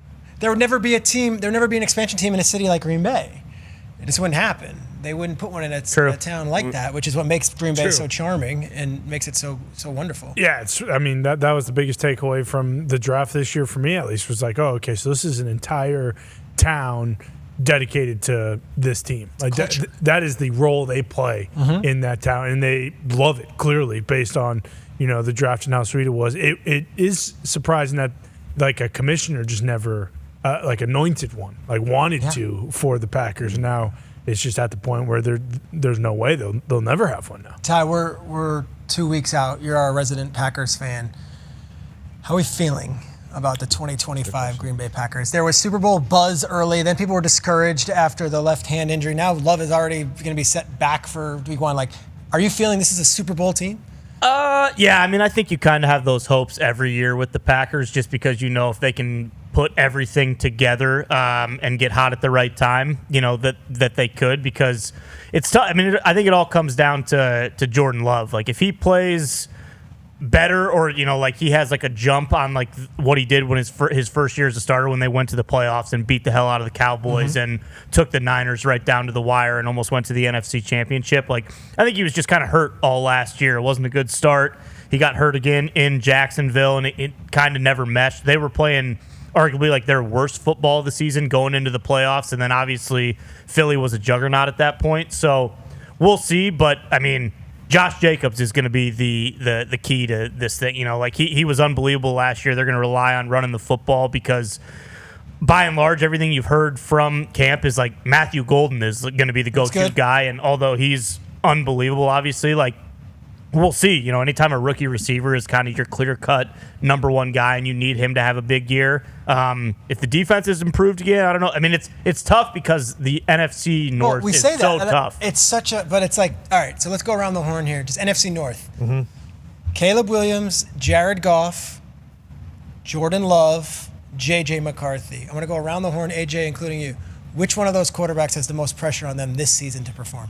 Probably Goff, just because he will get murdered and everyone will say, oh, it was Ben Johnson the entire time. That's the only reason he was successful. And Goff's great, I think, so that's why.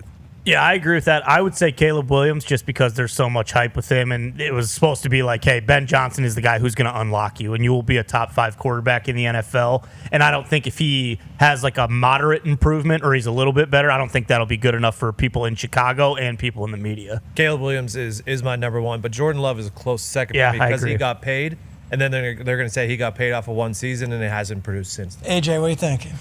Yeah, I mean, I was going to say Jordan Love all along, just because I think if he doesn't play well this year, if they don't have a good season, people are going to start questioning whether he's the guy or not. And they paid him like he is the guy. So, yeah, I think obviously they all have a ton of pressure on him. But, yeah, like where Jordan Love is at in his career, he can go one way or the other, I think, this year. Yeah, first response would be Caleb Williams because of the Ben Johnson thing. No excuses. Great weapons around him, too. But another guy, after that year that Sam Darnold had with the Vikings, J.J. McCarthy, been handed the keys. Obviously, you get drafted, you get hurt, you don't get opportunity, and then you just say, hey, we're going to go move on from a former top 3 pick who had a career year, and we're going to hand the keys to you. And everyone knows, just like Ben Johnson, KOC, I mean, I would say even more so because he's done it from the head coach position. He can call a game and he can get production and great play out of the quarterback regardless of who's taking the snap. So I would say J.J. McCarthy because of everything around him and him being handed the keys after the year that they had last year. Think about this division then. We just went around the horn, and you can make the argument for each one of the quarterbacks. I actually go with Connor. I look at Jared Goff. He's got all these accolades. He's been to Super Bowl. He's been to 2 NFC Championship games. He's led 2 franchises from the wreckage all the way to the top. And yet we headed to the season and people are still shrug shoulders. And you said you're not doubting him, but like people are like, is he good? I don't know. Let's see him. Let's see him without McVay. Let's see him without Ben Johnson. And like to me, that's the ultimate insult to what Jared Goff's career has been. Pro Bowl, All Pro, all this stuff. Agreed. Chanting his name. And yet I think there's a lot of people around the league who are like, all right, now you're the guy. Yeah. Can you do it? He falls into like the Purdy category for me. To me, that's not insulting, but it's like, whoa. It's not insulting. It sucks for the player. It's like they're amazing, but they'll never get credit for it. It happened to Brady for the first 10, 11 years of his career. Like if Purdy wins a Super Bowl, people will talk about Shanahan and the team around him. I feel like it's the same with Goff. And last year was the first year where MVP like in the finals, and people I feel like had a lot of respect for him. But I don't think anyone's thinking like if Goff has a bad game, they don't have a chance. Like with Gibbs and Amon-Ra and the old line and now Hutch being healthy and the defense, like I think a lot of people do look at Goff and say, hey, if they don't win or go to the Super Bowl, it's probably because of this guy. And granted, the same thing could happen again as it did last year, where everybody and their mother gets hurt and they go into the divisional round with half a team. But I feel like now is, when we talk about windows, the Lions' window is as open as it's been, and like they kind of have to get it done now. Whereas like J.J. McCarthy, no matter what, he gets a year. Caleb, I feel like Caleb probably does make the most sense because like if you're just talking about pressure, if he doesn't get it done, you're assuming Ben Johnson's the one that can tell the ownership like, yep, let's put Tyson Bagent in because I can win with him. Just signed a new deal today. Hell yeah, he 2 years, Tyson $10 Bagent million. did. I missed that. He just spending it this preseason, but it'd be interesting. But it's crazy that Jared Goff gets that kind of disrespect. I understand he's had great play callers and he's had great players around him, but dude's the number one pick. Yeah. Like, he was the number one pick. Been paid twice, monster contracts. Yeah, got paid, went to a Super Bowl. So, like, you can have great coaches, you can have great players. You still got to have a trigger man that can read it, that can make those type of throws. So I think Detroit is getting behind him. This will be a big year for him, though. Post Ben Johnson, obviously he will have that pressure viewed on him. But he is easily the most established and the most, I would have the most confidence in the quarterback in that division would be Jared Goff, easily for me. The guy's name is John Morton. He's the offensive coordinator. He was in the league forever. He was working with Peyton in New Orleans, and then he's been with the Jets. Like, John Morton's been a 30-year coach, and he's now the new offensive coordinator. So this isn't one of these 28-year-old whiz kid exes. This is a guy who's been in the league for a long time. I don't know if that's a good or bad thing. Mark Brunell is the quarterback's coach. They lost Tanner Ergstrand to the plays Jets. Before Schrags? Has he called plays in the league yet? John Morton has, yes. He's been a full-time That's a big thing. That's a big thing. Not with great success. Still, you learn. I cannot imagine how much you learn like the first time you're the actual play caller. Like that's such a difficult job that the great ones are great and the ones that suck are pretty bad. Oh yeah. Zito, could we see the division odds again? I just want to see the NFC North.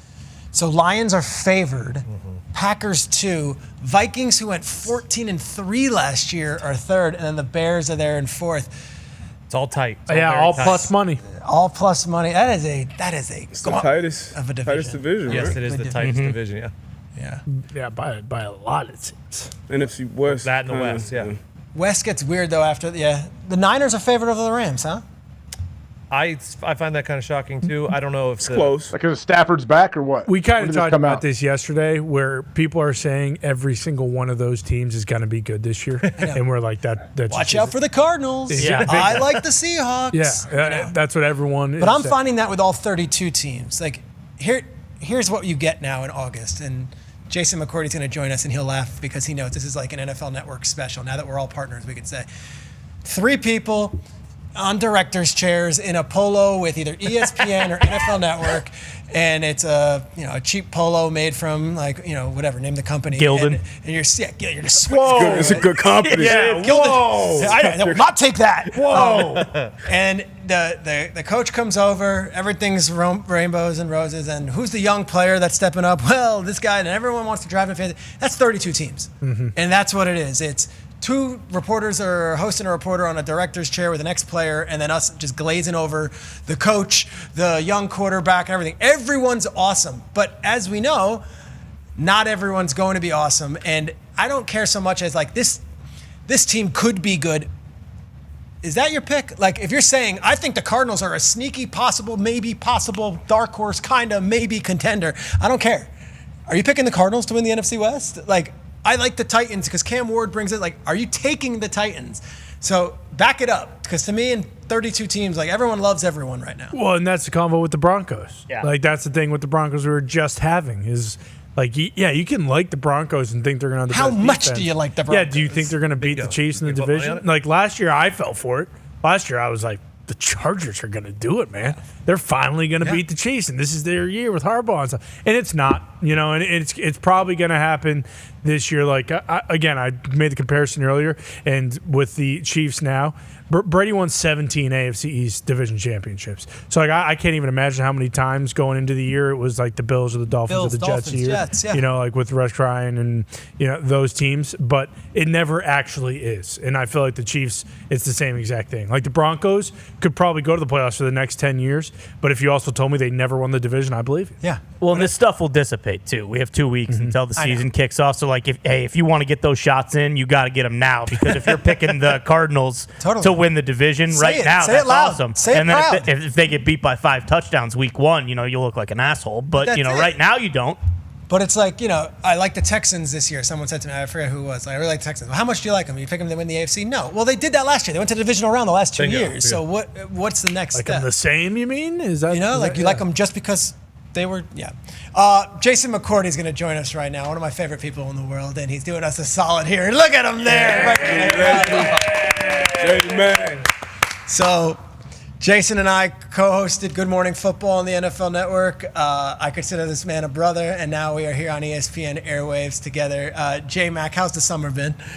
Man, it's been awesome. I've just been sitting here thinking about which teams are going to make it. I think, the Commanders, if they get Terry McLaurin there, they're going to be the favorite in the NFC East. But if Micah Parsons gets his deal done before week 1, they may be the team. But can you imagine if Jackson Dart is as good as Jaden Daniel was as a rookie? The Eagles have no shot in the NFC East. That's all I came in to say, just for this. But J-Mac, you know what I'm talking about. This is what we do in August. It's like we visit a camp for literally 3 hours. You come out and you're like, wow, I mean, gosh, the Bengals, I know that everyone has a team, but like, who is the team right now? If I'm putting you on the spot, because I trust what you say, who is the team that maybe not everyone's talking about that you at least have your eye on? And not maybe sort of, but like, hey, I'm going to roll with this team this year. If I'm picking one, and everybody's talking about them, I would say, or they're mentioning their names, I think the Denver Broncos. And not just saying that to say, all right, they're going to be good as a good football team. I think the Denver Broncos can compete and be a team that we're talking about later on in the season as a possibility to get into the playoffs and go on a run and be talking about them as a Super Bowl type of team. I think Bo Nix has that ability to take the next step. Sean Payton is a head coach that has been in this position before and has been building for this. As good as they were on defense last year, you go out and you sign Talanoa Hufanga and you sign Dre Greenlaw to come over to that side of the defense and go and be able to dominate and run around. So when I look at them, R.J. Harvey in the backfield, another explosive weapon. Evan Ingram, another guy on the offensive side of the ball. This was a team last year that when they were in the playoffs and we started talking about them and they were in close games against the Kansas City Chiefs, losing by a blocked field goal, we all were shocked. We had no idea Bo Nix was going to be that type of player last year. There's going to be a little bit more of a target on their back this year, but I think they've made improvements where it's not just, all right, they're going to make the playoffs, but they're a team that I think can go out there and can compete and beat every team in the AFC. You were down in Miami for a bit at the end of your career, and they're a team that everyone's immediately writing off saying they're done. I've turned the tide. I think I'm in on the Dolphins. Like, I like the fact that no one's talking about them. And how in are you, Shregs? How much do you all the way in, AJ? All the way in. I honestly think the Dolphins, this is like, and I got to kind of work this, we workship like my reasoning. Yeah, I got to talk through it. Like, You better workshop. I got some good. But I feel like anyone that Mike McDaniel wanted out is out. And that might be Jalen Ramsey. It might be some of the other malcontents that Ramsey wasn't a malcontent, but like guys that maybe weren't all on the plan. I feel like Mike has all of his guys now, and it's like if we do have one more year to show it, like at least I'm going to do it my way, and we're going to roll, and we're going to play offense, and we're going to do our best with defensive guys getting back. You were in Miami. A couple guys are still on that team. Tua, of course, was a quarterback that you saw close up. Like, has the train passed by Miami, or are we now back thinking maybe they are still that team that put up 70 on the Broncos 2 years ago? Right now, I don't see it. And you mentioned they've gotten some of those guys out that maybe Mike didn't want there. But my question is, who are the guys that you brought in to replace those guys? When they were talking about trading Jalen Ramsey and then finally dealt him to Pittsburgh, my concern was, all right, you got rid of Ramsey. All right, Kendall Fuller, who's your starter last year, he's gone. Who are the cornerbacks that you're bringing in that are surefires that you're like, all right, these are going to be our two guys on the outside? And that's not to mention Akader Kohu and Artie Burns all getting injured. So when I look at this Dolphins team, the little bit of the stress they went through last year and the adversity and the Tyreek Hill stuff at the end of the season and all of these different things, we continue to say the same thing about the Dolphins every year. And I know my guy D-Bud is out there in South Florida. They're saying they're not a team that can play in cold weather. They're not a tough football team that can run the ball when it matters. what has changed from the last few years to this year that you're going to say, all right, we see this team and they're taking the next step and they're going to do this or that? I just haven't seen those moves in this offseason to really get behind them. Are they going to be a solid football team? Absolutely. You got Tua, you got Jalen Waddle, you got Tyreek Hill. You have those explosive players. What is Darren Waller going to look like? Just activated off PUP. Out of football for an entire year. Can he come in and have the type of impact that Jonnu Smith had last year? I don't know. There's a lot of question marks to me with that. Yeah. Before we go around the horn, one of the guys you played with there is now a New York Giant. Get Giants fans excited. Tell us about Javon Holland, who was a fellow defensive back with you at the Miami Dolphins. Yeah, that's my guy. And all I've heard all training camp is that he's been a complete ball hawk. And I think for all of these young guys, when sometimes you get drafted by a team, you're there for Javon Holland. He was there with 3 different defensive coordinators, a lot of change that happened around. Sometimes you need a little bit of a new scenery. I don't think he was even offered a contract by the Miami Dolphins. So now you become a member of the New York Giants. They paid him. They believe in him. So now you get a chance to go out there and be one of the older guys in that secondary and become a true leader. This is a guy that became a captain in his 2nd year, and he's a football player. So I think his ability to get out there, conduct everything, play in the deep part of the field, move up, be able to blitz, and do the things he did when Flores was there with Josh Boyer as a defensive coordinator, I think is going to help him a ton. So I'm really excited about what Javon's going to bring to the secondary. And hey, the Giants are a team that got a lot better. Here we go. I ain't saying they're going to be a playoff team, but they got a lot better in football. You're there in Jersey. What's the vibe? What's the, like, I know you go into a Wawa or you're stepping into your ShopRite. Someone's going to stop you and want to talk Giants. What's the vibe on Giants right now in Jersey?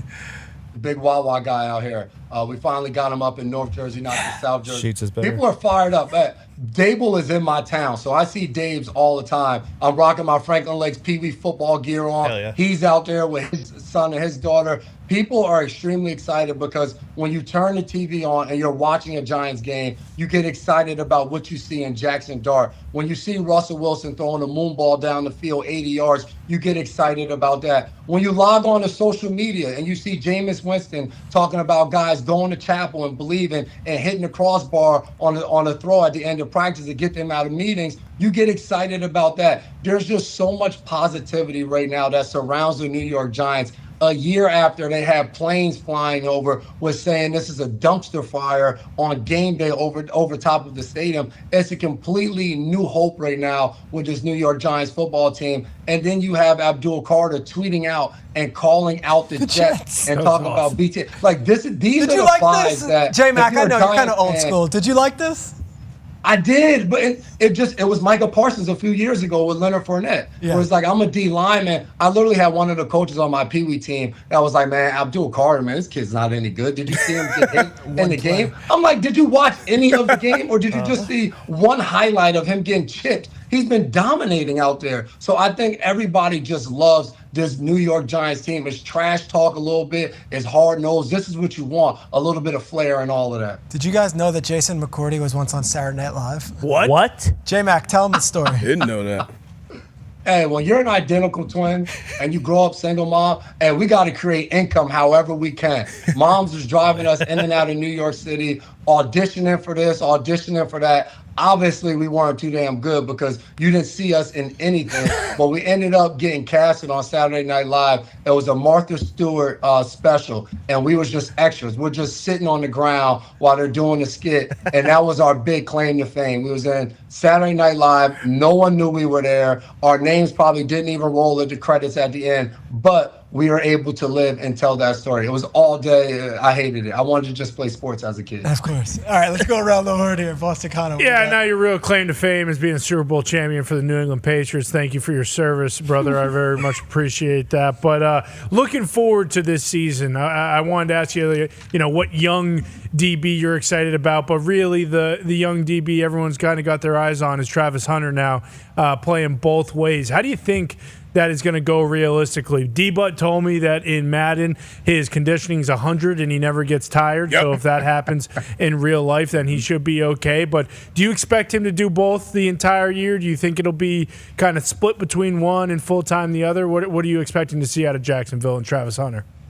I'm expecting him to do both. I think it's going to be extremely hard. I still have question marks about his ability to be able to do that throughout a 17-game season. But if I'm the Jacksonville Jaguars and I drafted him as high as we did and made moves to get up there to get him, you don't draft him just to go out there and play wide receiver and provide that access for Trevor Lawrence to get the ball to him. You don't pay him to go out there and just play defensive back and go cover a receiver. You need this guy to be explosive, to be exciting. Fans coming up wearing their Travis Hunter jerseys because you don't know where he's going to align. So I expect it to maybe be a game-by-game thing where it may be, hey, we need him to match up a little bit more defensively with this guy this week. Or, hey, offensively, we think we can find mismatches to get him the ball in certain situations. So I very much see them having him go out there and playing both ways and doing the most that he can unless something stops him physically from being able to do that. I can't imagine him not doing that. But as far as young DBs, Dahn Barron on the Broncos, I'm excited to see what he can do, blitzing and covering and doing all of those things. I hate to cut you off when you're doing a Barron bit. I wanted to ask you, though, because you know the defensive coordinator in Jacksonville very well, right? You know Camp. Tell him about who that man is and what you think he might bring to that team.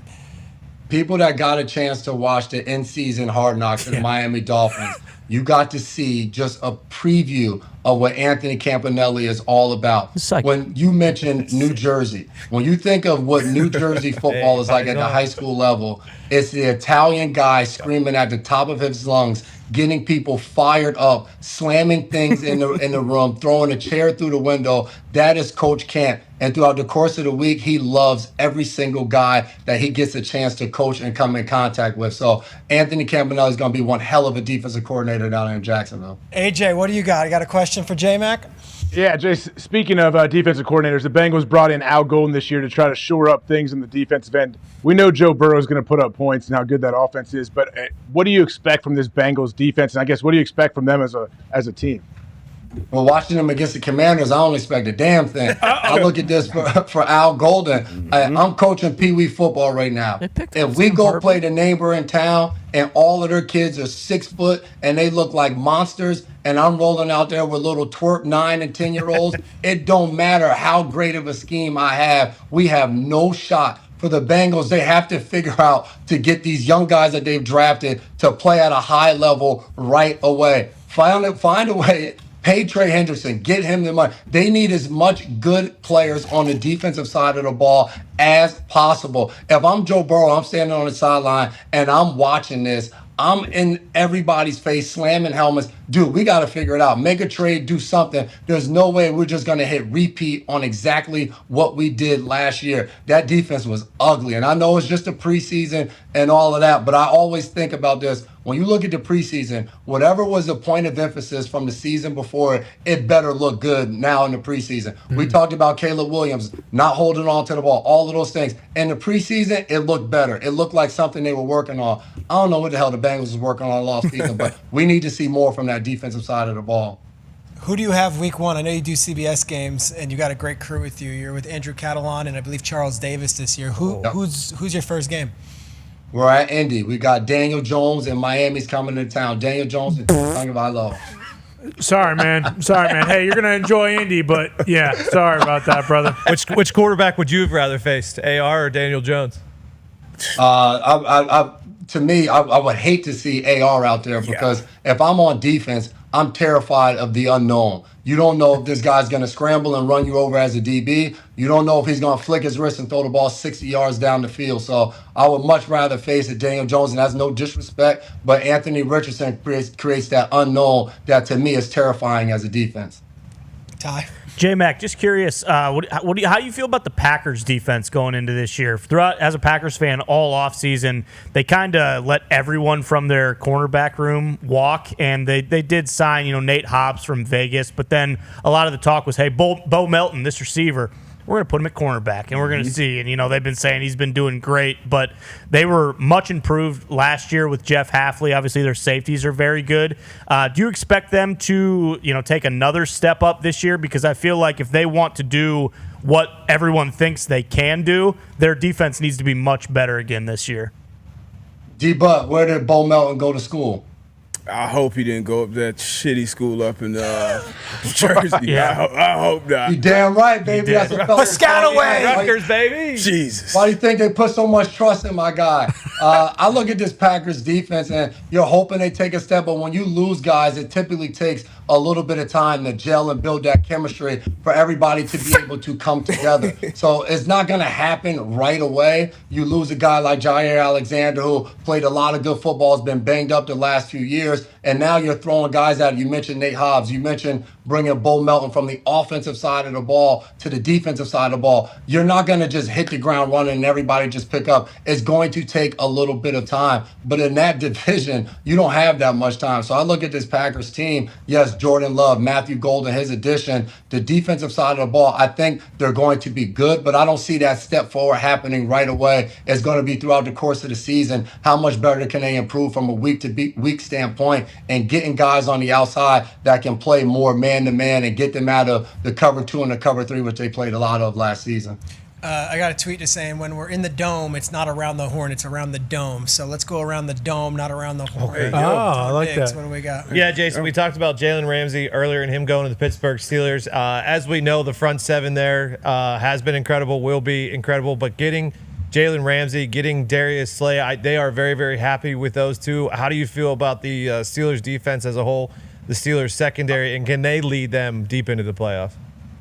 Hey, I think we're going to see a lot of Ramsey on the inside in the slot. I think that's where he's going to be most effective, where he can blitz and do all of those fun things. Man, when you have pass rush that the Pittsburgh Steelers have, assuming Cam Hayward gets back out there and everything is settled with his contract, man, that makes life easy when you got 30-year-old DBs out there. Darius Slay played his butt off last year on a Super Bowl winning team. I don't have a reason to just guess that he's going to fall off a cliff this year. So him and Ramsey out there, I think, are going to be special. And then Joey Porter Jr., I think for those guys, you have a Joey Porter Jr. on the outside that can go and follow around the other team's #1 wide receiver, which makes Slay and Ramsey's job a lot easier. The issue they're going to have is when you show up on Wednesday and you start game planning, who's going to be content with covering the #2 or the #3 wide receiver, because all of these guys at points in their career have been that guy. So I think from a confidence standpoint and what they're bringing on the defensive side of the ball, they have nothing but dogs out there. So now is how do we implement this thing and put it going forward so that we can go out there and dominate on the defensive side of the ball. But it's exciting to see, because this is what we've always known the Pittsburgh Steelers franchise to be. Guys going out there, winning the game on defense, and then having an offense to go out there, running the football, and making the plays necessary. Where do you stand on Pittsburgh? You in on them going into the season? People are either in one of two camps. Rodgers is toast, and I don't want to do this all over again. I did with the Jets last year. I got excited. Or they're all in, I'm all in. Like, where do you stand with the Steelers?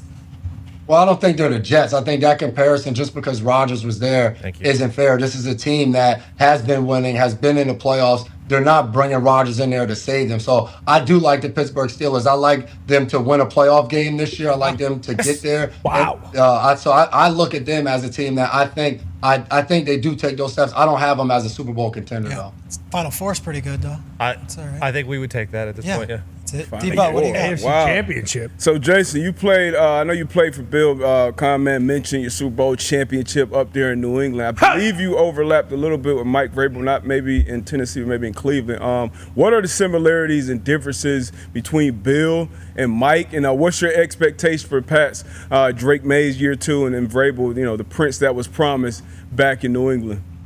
The prince that was promised. I got a chance these last 2 weeks doing the Patriots preseason games of being around Braves and the team a lot. The similarities, I think, is the expectation that he has for the guys out there on the football field. It is all football with him, and he expects guys to go out there and know what they're doing. And if you're not, he is not afraid to tell you about it. Talking to Drake May a little bit, he mentioned that when they get in there in the team meeting room, Vrabel will put a play up and talk about somebody not doing their job. He's not afraid of anybody when it comes to that type of stuff in the room. I think where they differ a lot, which you can appreciate this as well, D-Butt, is Vrabel is a guy that he very much loves that personal connection with his guys. If you've seen him on Bussin' with the Boys with Taylor and Will and those guys and busting their chops, like he loves to do that. We're sitting there and I'm watching him make fun of Jabril Peppers as we're talking about me and Jabril being a part of the 0-16 Cleveland Browns. That part of coaching, I think he loves just as much as he loves teaching the guys. So I think it's extremely high expectations for Drake May in year 2 of taking that step. The thing, talking to Josh McDaniels with Drake May, is as soon as they got there, they unloaded and they gave him everything. Last year, he wasn't calling it at the line of scrimmage with, hey, we're going Mike here, we're setting the protection here, all of those things.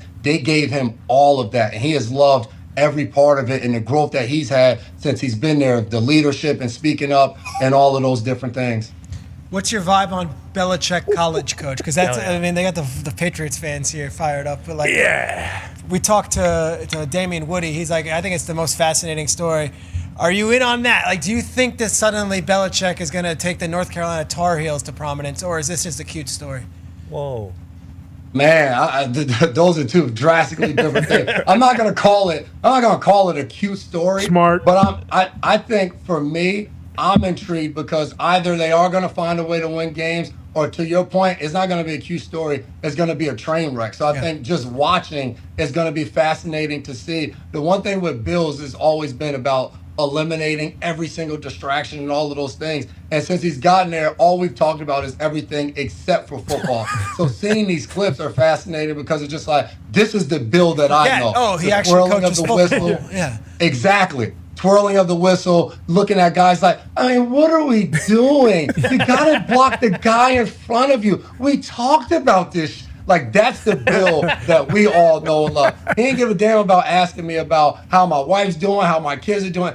Hey, Jay, when you show up, what's your assignment on cover 2? That's the only thing we talked about. So this is the Bill Belichick that I want to see, and this is the Bill Belichick that's going to be winning games. Were you surprised when you saw like all the Instagram stuff last year with Jordan when they were doing like the mermaid on the water and all that? I don't know if I'm even allowed to talk about it. They kind of eliminated the distractions, to be fair. What'd you think of all that Last month or so. She wasn't working for North Carolina when that stuff was going out, just by the way. Dude, there's not a guy that played for Bill that's not gonna say they weren't shocked by that. Like, Facts. He was on the beach with her lifted in the air. For one, we didn't even know he was capable of doing that. So like that was the most impressive thing, where you would hit the group chat and be like, "Damn, like go ahead, Billy B, like live your life." But it was like you can't imagine he would be the guy out there doing those things. But hey, life is short, man. You gotta enjoy it while you can. We both have sons the same age. I'd be remiss not asking. Give me an update on your son Caden's athletic career. Where are we at? What are we playing? And what is the future for this young man?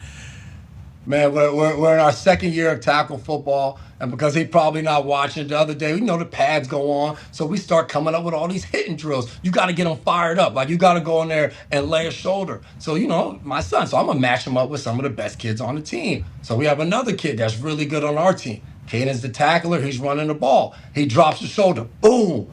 Caden hits the ground, full of tears. I'm sitting there as a dad. I'm just like, come on, man, get your ass up, man. You got me out here embarrassing the family. Now everybody know McCourty's name's on the back of the jersey. Get up, man. You can't be doing this. But he's doing good, man. He's finding his way. He's a little speedster. He has some McCourty in him, so he's doing good, man. I appreciate that. I'm trying to get him to be as good as Mel Schrager out here shooting hoops and knocking down the 3-ball. My little guy has been working on that jump shot all summer. We'll see how it goes. In the Brooklyn Basketball Academy. We'll see. We're talking youth sports. You know, Little League is going on too, of course. Go Fairfield. That's who I'm. Jaludi, though. Yeah, Joey Jaludi. Joe Jaludi from Irmo, South Carolina. That kid's no joke. They roll No along. joke. Yeah. Connecticut plays today, right? Yeah, Fairfield. Last 2 undefeated U.S. teams, Nevada versus Fairfield, Connecticut. South Dakota lost? South Dakota lost. They got their shit pumped by, let me check, Fairfield, Connecticut. Is that right? Who would have thought? I worry that it doesn't they matter. It doesn't matter. That Taipei team is they have the home run king. They do have the home run king. Give me a scouting report on Taipei. The first game that I watched, he stepped up, hit a home run, and then was throwing 83 Little League, which I think was like 106 in the majors. No, it's like 115 MLB equivalent. So good luck is what we're saying. I've never been to Williamsport. Have you guys ever gone to that? Never. Little League World Series? No. Anyone? It's in like the middle of Connecticut, like the no one cares part of Connecticut. Isn't it Pennsylvania? Yeah. Oh, there you go. Yeah, I'm disrespect Connecticut like that. It's the same. See, told you. Yep. It's all good.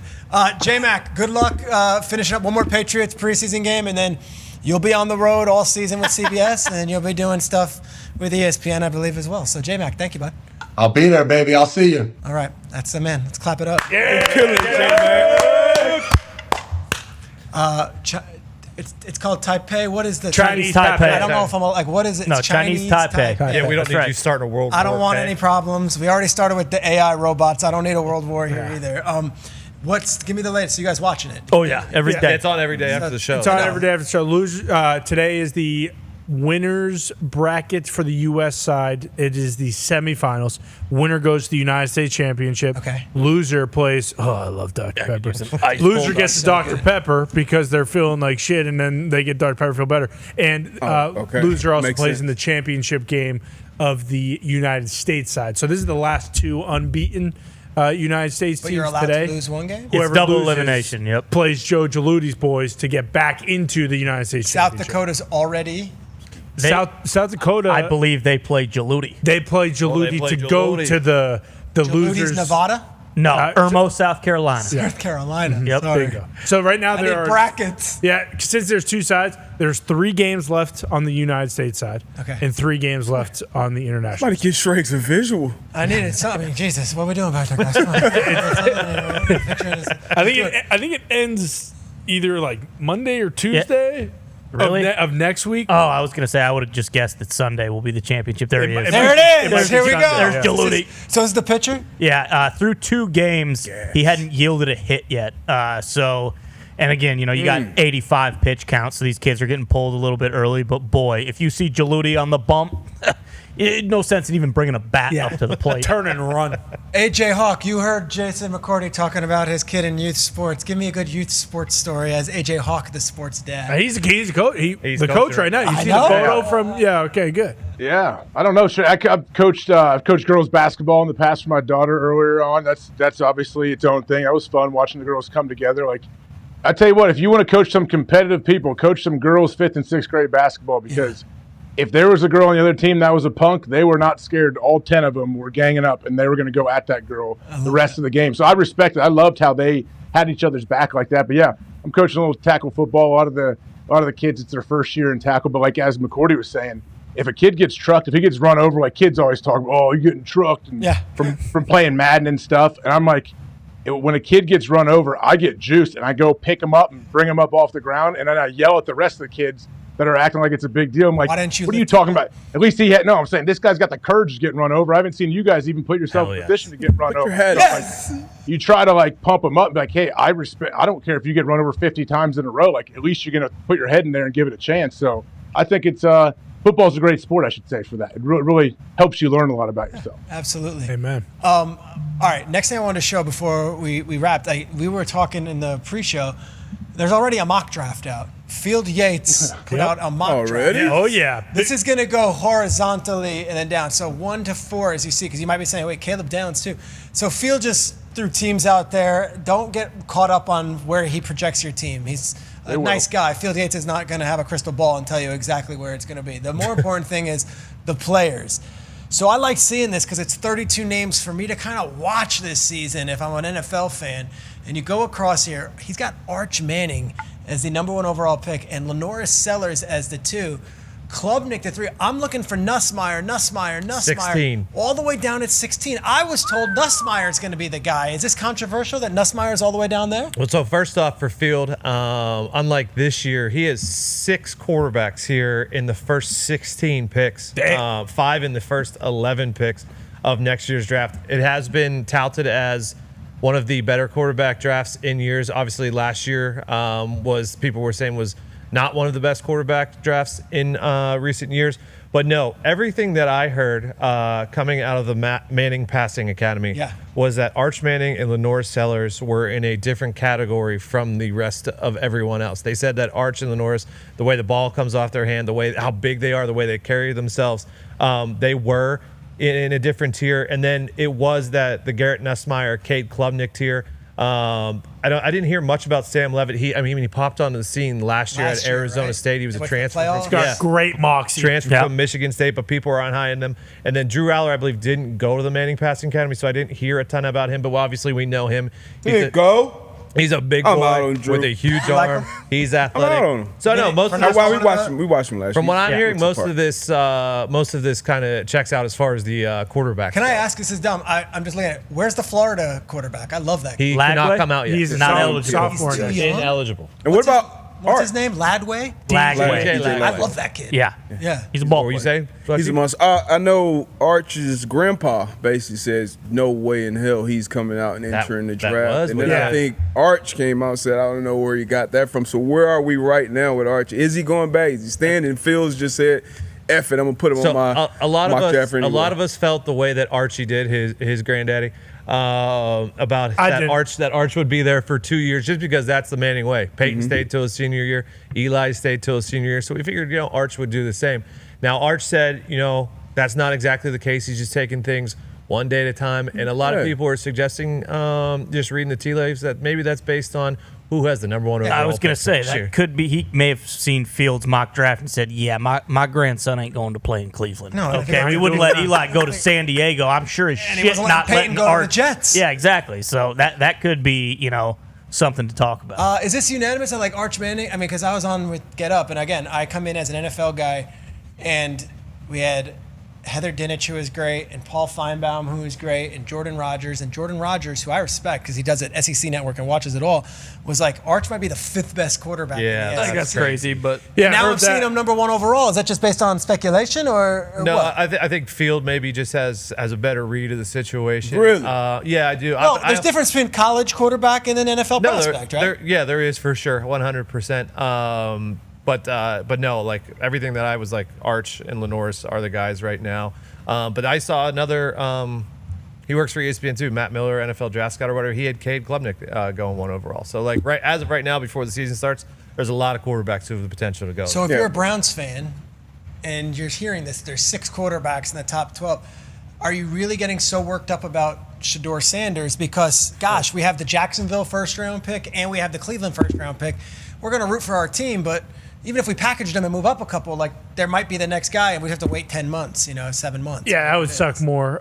Interesting what you said about Feinbaum. Don't think that's the case, but he loves Arch, right? Oh, I have no idea. I was just talking about what you said about him. Okay. But Arch, though, Got it. the thing Arch might be thinking about, and granted, it really doesn't matter in his situation, but like next year with all the Lagway hype, the 2027 draft, like he is, like his grandfather is claiming, with all the Lagway hype, like that might be another thing too, where Arch is looking at, his situation. Maybe it is a good first overall pick this year, and he's like, well, why would I take my chances? Like I might as well just come out this year. Like, I don't know, just a team that would pop in my head that has like a good team around them that maybe everyone thinks is going to be good and they kind of fall off. Like, what if Seattle has a really bad year and then all of a sudden the Seahawks are the one? Yeah. What if Stafford's back flares up? Yeah, and they have a bad. Well, then they get Anthony Richardson and go 11-6. Right? I know we're talking. I don't think Arch is thinking about any of that. Honestly. No. The keys are handed to him. He has all the expectation in the world. And with the people around him, his family, I'm sure they're hey, it's one play at a time. It's one game at a time. Who cares about the expectations? And you asked, was it unanimous earlier? I'm sure it's not, especially with like the football guys, because a lot of us, we got to see it. Want to watch it on film? I haven't seen it yet. We've had phenoms, we've had highly rated players, and with all the things that are around him, you would definitely bet on him. Most people are bullish on him, but you still got to see it on the big time level in the SEC, playoff, how does he perform, all these different things, all the other things on the outside that come with being a franchise quarterback, even with his name. So I'm sure it's not unanimous, but if you're a betting man, he's the Heisman favorite going into the season without, first year as a starter. So the expectations are there, but a lot of people, you got to see it to believe it. Well, to your point, too, the last 2 guys who were just like number 1 pick no matter what, Caleb Williams and Bryce Young, and it was C.J. Stroud and Jayden Daniels right behind him. Yep. So, like, even if it is right now, everyone, Arch Manning for sure. Typically, at least the last 5 years, the for sure number 1 pick has been the one that has taken much longer versus the the number 2s that come in that maybe aren't the unanimous. C.J. Stroud's thing was that he did bad on that fake test. The SQ or the S2 or whatever. Jayden Daniels' thing S2 test was his age and his elbow and all that stuff. So like, and his weight. And his weight, he's too small. Yeah. You got first week of the season is Ohio State, Texas, such a matchup, but also Clemson, LSU. So like 2 monster games. Bama. Bama plays who? Florida State. Florida State. Miami Notre Dame is a top 10 as well. Miami Notre Dame. I'm curious about UNC TCU. Like Yeah. this is a really good week. Where did they announce where game day is going to be yet? So it is. Yeah, they right? I don't want to embargo anything. Of course, so. Yeah, it's Ohio State. Yeah. So that game's on Fox, but the Texas. Okay, so I like that. When game day is where the Fox game is, that leads to some good stuff back and forth with their pregame. Right? A little bit. You could say that. Yeah, we'll see. They got Portnoy, we got McAfee. Let's go. Duke it out. Okay, everyone got quiet out here. Looking at these matchups, is there, LSU Clemson? Is this one of those deals? If Brian Kelly loses again in the first week of the season, is everyone just calling for his head? Yes, I believe so. Probably because that's 4 years in a row that they would lose week one, which is insane. Tough scene. But it would be. I know he's not exactly on the hot seat, but that would warm it up pretty quickly, I think. Yeah, how much does that recruit that they got help? Because I saw a clip of a 6'5" guy playing cornerback for LSU, and he's the tallest corner in the history of football. Yeah. Is this correct? That and they also got Nussmeier's little brother just committed there. So he's doing good recruiting and everything like that, but unless he wins on the field, that doesn't matter at all. Yeah, Notre Dame, Miami. Last year, Cam Ward was a superstar, breakaway star, and Yes. Miami was back and relevant. What's the view on them to start the season? Tom? Miami. Aren't they the early favorites to fall off a cliff and crash and burn? And win two Carson games? back, brother. There's ACC, we got a nice sketch. There's a potential chance. I mean, last year at this time, I bet you in Fields mock draft, Carson Beck was probably somewhere in the first round. Obviously, the season didn't go like it wanted. He had some turnover issues. What's his vibe right now? I don't see his name anywhere. This guy was It's a good thing. I know, It's a right? good thing. It's a good thing. Well, he's coming off of the UCL surgery that happened in the SEC championship. He broke up with that girl? Yep. Then they got back together. Or she broke up with him. Oh, are they back? I'm not aware. I know they broke up. I'm not aware if they're back together or not. But it's just all ball for Carson Beck now down in Miami. I doubt. I mean, is anyone going to go to that game, or is a Miami Hurricanes fan that's going to show up? Of course. Yeah, they're going to have at least from the 35 to the 30. Should be better on defense. Carson Beck was that guy. He was the number one guy. Now it's like we're hardly even talking. That's I crazy. know, How right? that That's works. good. I'm sure these guys, they don't love. Well, some of these guys maybe do, but I like when you kind of fly under the radar. Gosh, You get can we your see work that? done Can we see and- that schedule again? you pop Next up. Saturday is a monster day. Monster. And then the Notre Dame Miami is Sunday night, and TCU North Carolina is Monday night. Which is honestly better because they're standalone. Like I love when there's the. You're a Boston guy. You're a Patriots fan. Are you rooting for Bill to succeed, or you kind of want to see the shot in fraud of seeing him fall on his face here? No, I absolutely want him to succeed, and I do think that he will, whether it's this year or in 3 years. But I do think they're going to be very good, and I'm assuming the quarterback they got from South Alabama is going to be so good at football, and they're going to find a way to win games for sure. What about you guys? I'm rooting. Everyone for him, roots. for sure. Because there is a contingent that's like, I would like to see this be a complete mess. Crash and burn. Obviously, our good Paisan friend Michael Lombardi being the GM there helps our rooting interest. It's a tough matchup week one because TCU they got a lot of returning guys on that offense and they score a ton of points. So we'll see how Bill and that defense and him and his boy are dialing it up for week one. Before we wrap, AJ, I think this is important. We were talking pre-show. I was not familiar with Justin Herbert and his game, and I was not familiar. Madison Beard, you know who that is? Yeah, what's going on? No, but I did see he's pictured what he played. He said he's playing chess with her. No, what is her? Yeah, what's it her sounds like they're backstory? not together. They are together now. I would never usually, dance in these waters because typically I'm in just all ball. Yeah. But after Josh Allen got married to Haley Steinfeld and Travis Kelce's with Taylor Swift. Stephon Diggs is with Cardi B. I think it's fair to say, okay, I'm embarrassed. I wasn't familiar with Madison Beer. I didn't know who that was. And then I have a crew here that did. Who would like to explain who Madison Beer is? I can do it without Bruce and his profanity because of how disgusting he was earlier. Madison Beer is a musician artist. Okay.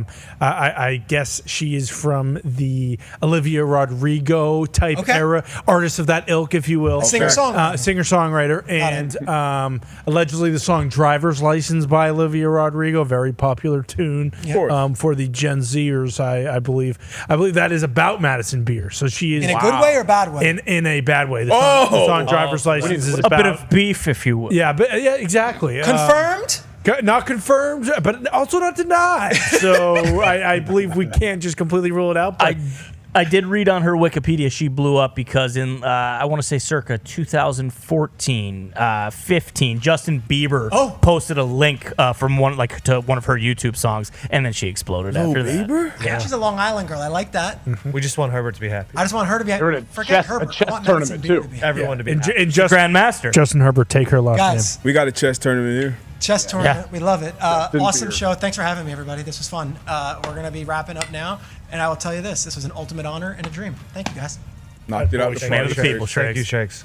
And now we go to YouTube. Hell yeah. Good job. Boom. Nailed it. Well done, Shrake. Well done. I've gotten multiple texts that you're the best. Holy shit, this guest Schrager host, guy's good. Don't have Hawker back. He sucked yesterday. Just keep Shrake.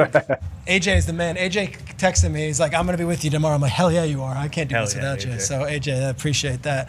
Shregs, I love your juice, Shregs. I was watching the Open. It was beautiful. You were like running in place. You almost jumped through the ceiling. Yeah, it was so great. Well, it's like, I want to bring the energy.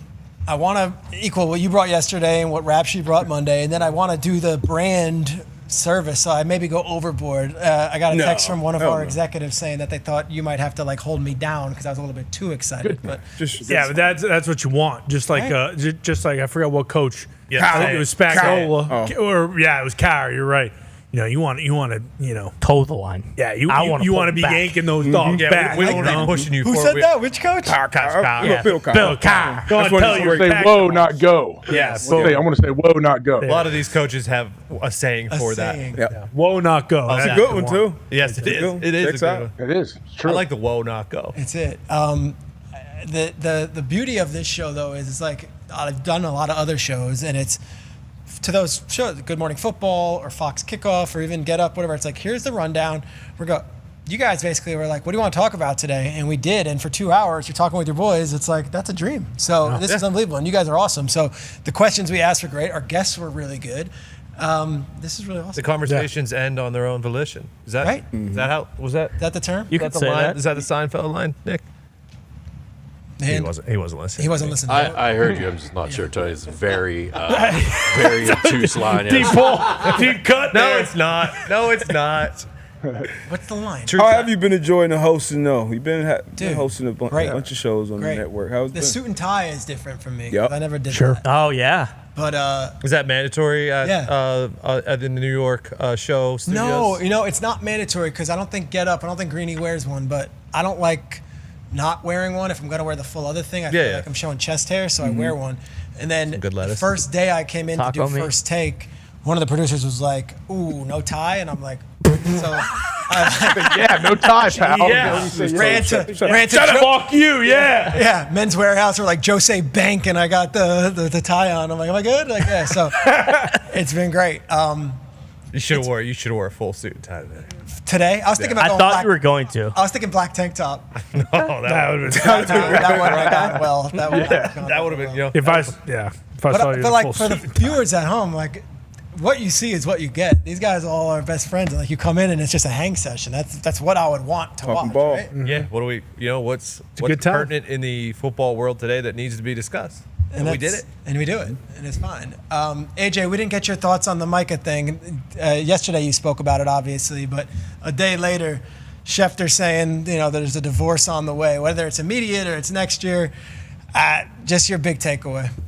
I think it has to get done. I know when Shefty says this, it makes me think, all right, this is much worse than I thought. But I don't know. Like, Triggs, did you guys? I don't think you talked about it. Like, has Jerry ever drafted a guy and then let him not get to a second contract, especially when the dude is a franchise player and one of the best players in the NFL? Like, does that happen? No, but it seems like this guy, for whatever reason, Jerry has no affection for. He doesn't seem to feel the same way he does about his homegrown guys. Jerry loved DeMarcus Lawrence. Jerry loved, Travis Frederick. Jerry loves, if he drafts you, like Jerry loves you. And I see no love for Micah Parsons in any of this. I mean, DeMarcus Ware? Yeah. DeMarcus, that made me think of it. Was that a free agent thing where he left? I feel like that was kind of... That was the end of his career. It was like 12 years. Yeah. But was he cut? Yeah. He might have been cut. I forget. Yeah, that's what I mean. Like, I know it was a long time. And he was still great in Denver. But he was still all pro. Yeah, he was drafted there, was there from 05 to 13. Yeah, so he had and then played 3 more seasons with the Broncos. But Driggs, he can't play this year. Like, Shefty said, "Oh, I don't know when it could happen after this." So you're telling me he's going to come back and play this season? Like that's what I don't understand. Yeah, and then they're just gonna be like, okay, like now we're gonna tag you. If he doesn't get the money this year, it's his choice to not play, and then he's getting fined crazy amounts of money every week he misses. I think of Chris Jones in that week 1 game when he was with the Chiefs. They're playing the Lions. He's with the Katz brothers up there just watching, and like they're like, all right, so we'll get it done. But like, is that what happens with Micah if it's not done, or is he not going to show his face at all? I don't know. I saw him at practice yesterday. Like he's there. He has to be there. because he gets fined if he's not. Sure. So he's a hold in, but it's so awkward. Why wouldn't you trade him right now? Like, let's just say he plays this year and he doesn't have as good of a year as he has had, and he has 7 sacks or something like that, and he gets banged up a little bit. Like, his trade value then is way less than it is right now. Everyone who would trade for him right now, like, you are getting the Khalil Mack package. Teams will trade 3 first-round picks and maybe like a defensive starter and maybe another pick. Like, you run the risk of, if he doesn't have another all-world season, then like, and you're not going to re-sign him, you don't envision that, you don't plan that anyway, then you're just cutting what you could get from him in half completely almost. Yeah, I think his market value right now is as high as it's going to be, because if he doesn't play this year, it's only going to go down, and then the Cowboys don't have any leverage. So what's the fair compensation though? Like, so Mac was what? Do we have that? It was like 2 first-round picks. It was. Yeah. And it was 2 first. I'll pull and the it other up. team, and then like a Like third, a this- 5th, and then the other They team swapped or something? I think the Raiders got like a 2nd pick. Okay. I feel like back. the market has kind of changed a lot though, since, because remember Jamal Adams went for like 2 multiple first first round picks too. So I mean, but Micah is of that ilk, as we like to say, where he will demand at least a couple first round pick and maybe like 2 seconds. I could see him maybe. That a doesn't player. help the Cowboys now, though, right? So the Cowboys still got all so there it leverage. is. There's the trade. And I don't know if it's accurate. Ricky the dog didn't tweet it, but someone did tweet that the Packers offered 2 first-round picks and a second-round pick for Micah, and they said no. As a Packers fan, well, first of all, Jerry's not saying he's looking to trade him. Jerry, that's all Micah saying, I want to trade it. So like, Jerry's like, I don't care. As a Packers fan, what's that do? Like, hell yeah, let's I like it. Parsons. I'll take it. No, I'll you take kidding it as me? a Packers fan. I would say if the Packers today offered 2 first-round picks, a second-round pick, and like Quay Walker, because the Cowboys need a linebacker, I would say. And we need to keep AJ. Fuck yeah, do that right now. Do that right now, because Rashawn Gary is good. They paid him like a premier guy, but he doesn't get the type of production Micah does.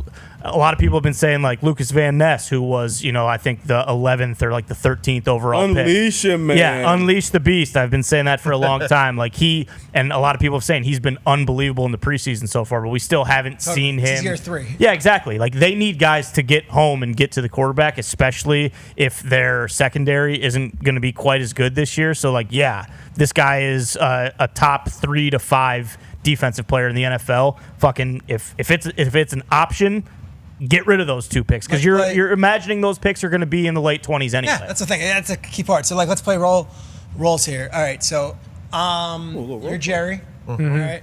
We'll role play. You're Brandon Bean. Man. All right.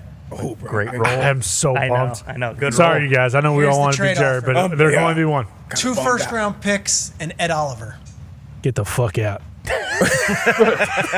2 Have Bills. you seen Ed play? 2 Bills first-round picks. So you're looking at That's 28, my point. 29. None of those teams can, like, unless they're, and Ed Oliver's a great player, but like, they just gave a D tackle $90 million. Yeah. So like, why would they? And the Bills are, like you were just about to say, they're 2 first-round the picks. last 5 picks of the first round. Like, those teams just don't make any sense. Unless it is 3 Well, it's got to be a first-round team picks. that's going to pay him huge money once he comes, so he'll get it. So it's like, and if I'm Micah, I'm kicking and screaming, do not send me to a nothing team. Like, That's what sucks. He has no leverage, He though, has no leverage. as far as where he gets. he demanded a trade. Here's the thing. Also, I was looking at this yesterday because it's his rookie contract. I believe like he hasn't made like a ton of money, which is to your point why relative, which is why he is at practice. But like, so what? He's made 3, 6, 10, 16, $17 million. Like, yes, that's a lot of money, but relative to the NFL, like, he's supposed to make $25 million this year. Oh, this guy should make 40. No, I know what he should make, but But, like, he's on due the to make books, 25. He's going to make option, more this year than he did his previous 4 years. Combined? Yes, like by $8 million. Like, is that a reason to not play? Yeah, like he's hey, this is like $25 million. Yeah, I'd love $25 million. Yes, you are going to listen. Mike is going to get 100 whatever million guaranteed eventually from somebody. Someone. But yes, $25 million. They got to get it done. Still a They have lot to of get money. it done. So AJ, week 1, Michael Parsons is a Cowboy.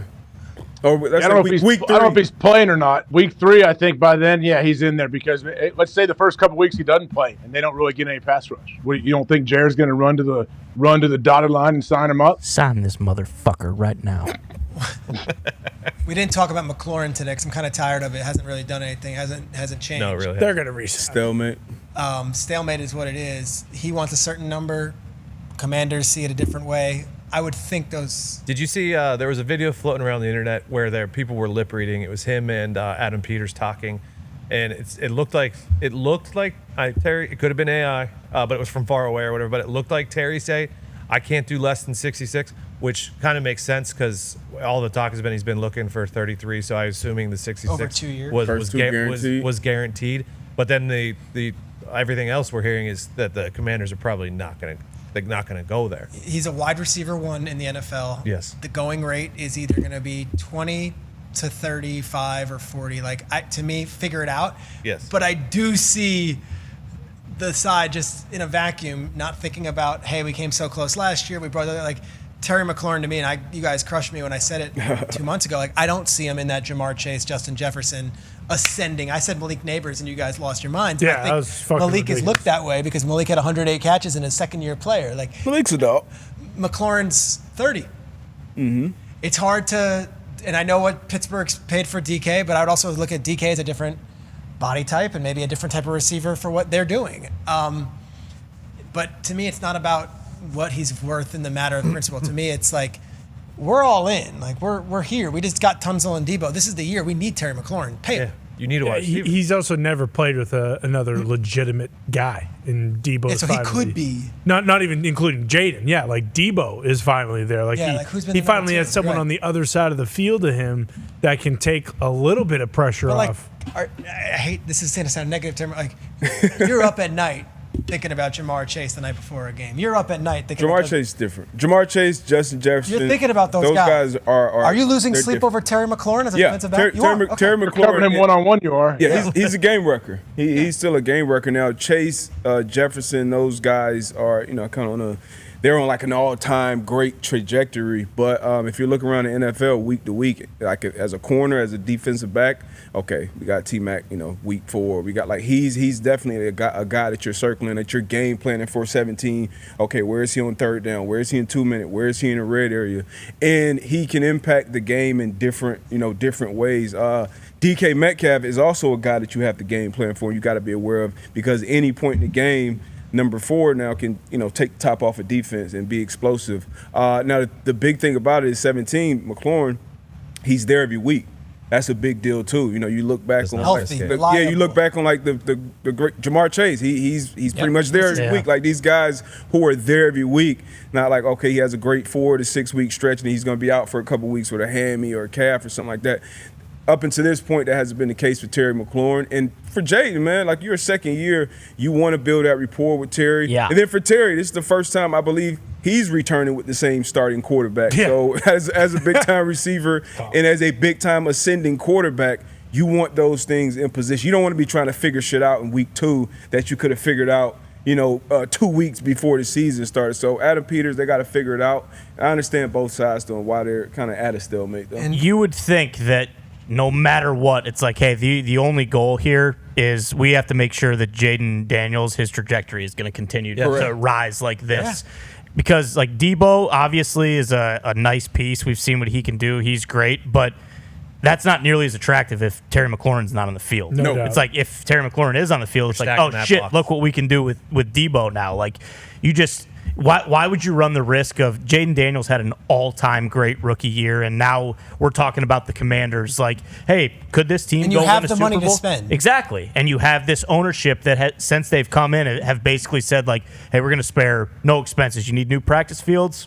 Let's fucking do it. You need new everything. We're gonna do it. Yeah, exactly. Tunsil, you're doing all this stuff, and then it kind of goes back to how we've talked in the past. It's does that send the right message too, where it's like, this guy has done everything you've asked for him, and he has been the consummate teammate, consummate professional, and you're gonna squabble over a couple $1 million and potentially ruin that relationship? Like, it just feels like they're so hot right now, and this could really be like a ticking time bomb that ruins everything. The Commanders fans, who are very vocal, the sentiment went from pay him, what are we doing, to now it feels like they're almost like, okay, well, if those numbers are what he's really asking for, back to the team being the team, like now we're pro team because, well, wait, no, he shouldn't make that. He should make this. He should make 31. He should make 30, not 35. At the end of the day, though, all that, it's great. Like it's millions and millions and millions of dollars. But to me, it's at this point, Adam Peters, the GM, doesn't want to just give in after now digging his heels in. And Terry McLaurin and his agent, I believe Buddy Baker, Yep. indie guy, Yep. they've dug in their heels. So there has to be a compromise, and I assume there will, but like, you're right. Whereas you might say Micah does a podcast and Jerry doesn't love that, and maybe Micah's not this or that and that, and I think Micah's pretty clean off the field. You look at Terry McLaurin, he's everything you want. Mm-hmm. And if you don't pay that guy, what does that tell the rest of the locker room? Yeah, exactly. So, I mean... But he got paid 2 years ago. Yeah. Hey, times have changed. Yeah, exactly. Yeah, that also wasn't from them. That's how it works. They weren't there 2 years ago. Yeah. So if anything, hey, you guys are new. I'm the elder statesman. Like, you need to pay me. I need to get what I get, because I'm sure he also sees on the horizon, like, oh, well, if I'm out there this year and Jaden does better, that means Debo does better. Does that mean there's less money for me if, they have to pay Debo? Because Debo's on a 1-year deal now. He got the whole Stephon Diggs rework that Stephon Diggs did when he went to Houston. Yep. So, like, it's not as if Debo isn't going to be looking for a bag after this year, too. He's going to be motivated, too. Yeah, and for Terry, you would have to think, like, this is the last big payday. Yeah, probably. You know what I mean? So you got to dig your heels in. And then for Adam Peters in the front office, this is their first, real adversity, as far as when it comes to a big-time player. And, okay, now how do they handle hold-ins or holdouts or whatever contract I don't think they can trade him. Like if New England comes in and says, we're giving you a first-round pick and something else for Terry McLaurin, I don't know how Adam Peters can look to the fans of the Commanders being like, we got this close last year with this group, and we're going to trade him for a pick. I don't see it. I feel like you can't. McLaurin's that guy. You got to keep him. I agree. They can get guys like you, though. Comments. They can leak through the media. Hey, this guy was asking for $50 million a year. Of course we have to trade him. Like, that's what they can kind of try to craft the narrative that, hey, he was asking for way too much. And that's already begun. Yeah. Right? Always. That's how it goes. And Terry feels like the only one that, hey, they're going to get it done because of everything that we're talking about. Like, the other two seem to be... Micah and Trey? Yeah, Micah and Trey seem to be actual, hey, who knows? For Adam Peters, though, like, if you're Adam Peters and everyone's telling you stuff, if I'm Adam Peters, I'm telling everyone to shut the fuck up. Saying why? Because look what I built in year one? Bingo, yeah. Like, hey, this was the biggest dumpster fire. After the Texans' whole entire thing, everyone immediately looked at Washington like, oh, this is the shittiest building by a mile. Yeah. Whether it's the actual building or the people working inside of it. And then Adam Peters comes in, and in a year, they flip the entire thing on its head. Like, yeah, fuck everybody. Yeah, but Terry's such a big piece of that. Exactly. Huge piece. And that's why I think it's going to get done. Yeah. But as far as, like, hearing outside noise for Adam Peters, like, fuck those people. I'm sure it's just like Howie Roseman. Like, Howie Roseman probably feels the same, too. Like, hey, I hear a lot of outside noise. I've rebuilt two separate teams. Yeah. 3 separate teams, really. But I'll still understand that. If you had to stack the NFC East right now, forget the Giants and the Eagles for now, who are you saying going into this season, Cowboys or Commanders, who you would say are the better team? Commanders. They went to the NFC titles. This is no Micah, right? This is with Micah. I worry about the Commanders. I would take Cowboys. I think I would too. I'd take the Cowboys. I worry about the Commanders strictly because of, how many, it was like, they won a lot of one-score games last year. Yeah, it was like that Vikings the one year where they went undefeated in one-score games, and then they went 7-9 or whatever the next year or whatever it was. They have one of the best young quarterbacks in football, and that gets you a long way. But they won a lot of one-score games last year.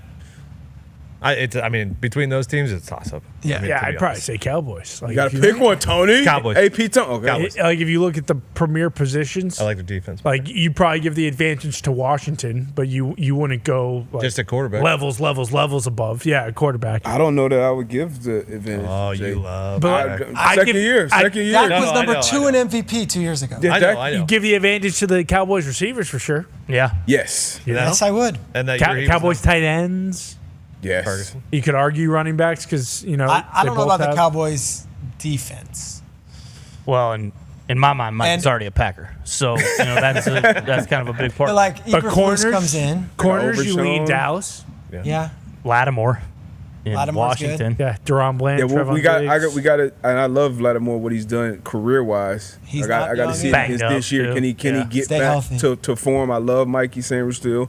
He's a dog. They got some other young DBs. Bobby Wags. He's a savvy vet out there. But yeah, I think I would still lean Dallas. I guess after talking about it right now, he's like, wow, yeah, Dallas is kind of. They are Overshown, They are Mike. Booker. Like, They love Booker, the big rookie tackle. they have. Who's yeah. Cunningham on the Cowboys? I've gotten a lot of texts about him. Is there a guy Cunningham, a pass rusher? Randall's boy? Look that up. Tom, Is look it that Ricky up. Cunningham? Is there a Cunningham on the Cowboys? This is I got a text about Cunningham. Diggs get This is back. during. Seeing a Cunningham. Okay, maybe not Cunningham. Who's the second round? There's a BC kid, second round pick. Right? Donovan Ezeraka. That's was, one. And then there's another kid who they had last year that they drafted. And I'm sorry I don't have the name and the depth chart, the Our Lads depth chart in front of me. That's exactly what I'm looking at. Of course. Who are the pass rushers? What do they got? There's me them. Oh, we got it on the screen. All right, here we go. I'll tell you the guy. Everyone was excited about someone. Who was it? Murray. I don't see that name. Is it Buddy Johnson? Overshown? Oh, Sean, he's He had he's a a sweet player. pick six last year. He is a player. I stand corrected. Might have been Sam Williams. I don't know. Someone was at the joint practice for the I mean, Rams. they paid Osa big money. They did. They wanted to Overshown's keep not him. starting. No, he is. Yeah, Oh, he's DT. He's just out right that's now. not the R lads, so I don't trust that. I don't know what. Oh, I see him behind Kenneth I trust our lads. It might be Sam Williams. I don't know. Someone was playing awesome in the inner practices with the Rams, and they were like, Mike is obviously the best player, but they got this guy, and I'm like, those are not household names. Those are not Sure. household names. So they must know something if they're not shaking in their boots over Micah. Yeah, I don't know. I just feel like from what we've heard about the Cowboys that they're going to be better than what everyone expects. And to be First, honest, like from what we have heard. To be honest, one of the main things that I took away from draft night was that just talking to Coach McCarthy, he thought they were going to be good this year. He did, yeah. Very True. high. Like he felt really good about the team that they have coming into this season, and like you would think like a coach could be jaded or something like that Dude, because we never unpacked that. Mike McCarthy worked on this program for the draft, and I figured, I didn't know. I haven't spoken to him since he and Jerry parted ways. I came in there like eggshells, like, so nothing but love for the Cowboys, Yeah. nothing but love for Jerry, nothing but respect, and like he loves Dak. and he loves Dak, and I'm like, okay, so that guy could be bitter, jaded, could say, oh, well, let's see how they play without me. No, he's like, they're gonna be very good. Yeah. he And did. he's like, Shotty's the man. Like, he was like positive on that. Sweet. He's very high on Trey Says a Lance. lot about too. Yes, he was. Very high on Trey Lance. Trey's- I'm not Trey's surprised to looked see good him, this Yeah, balling out. Obviously, if you're a Charger fan, you hope you don't see him play. And Trey's only like 25 still, 24 somehow. Future's bright, hopefully. We were talking about Trey Lance earlier with like Richardson. It's, you don't know, it's like you put him in this situation, didn't work out, and now he's 25 years old, and we're like, oh, Trey Lance is on his third team or whatever it is. But then you go to that preseason game and you're like, oh, that's why he was the third overall pick. But that's the NFL. Well, and I just, like, we've been talking. I understand if you're a fan of the Colts why you would be fucking pissed if Daniel Jones is starting and not Anthony Richardson. But, like, for, his agents to be like, well, we've lost all trust in the organization. It's like, hey, like, these motherfuckers are going to get fired if they don't have a good year. So I don't think they're, like. But wasn't the writing on the wall when they signed Daniel Jones for that money? I mean, probably. Probably. And You knew he was going to get a legit shot, but you would think and Shane was there when they drafted Anthony Richardson, correct? He drafted Anthony Richardson. Okay, so you would think the GM, Chris Ballard, and the head coach, the guy you drafted, that's the guy you would want to win the job. But you bring in a guy for, insurance and real competition. Okay, let's see. And from everything that we saw from the outside looking in, okay, Anthony Richardson showed up in better shape physically. He was doing the different things, learning things as a quarterback, because we all knew it would be a process when he got drafted for overall. So when Daniel Jones is named the starter, to me, it just tells me that he earned it.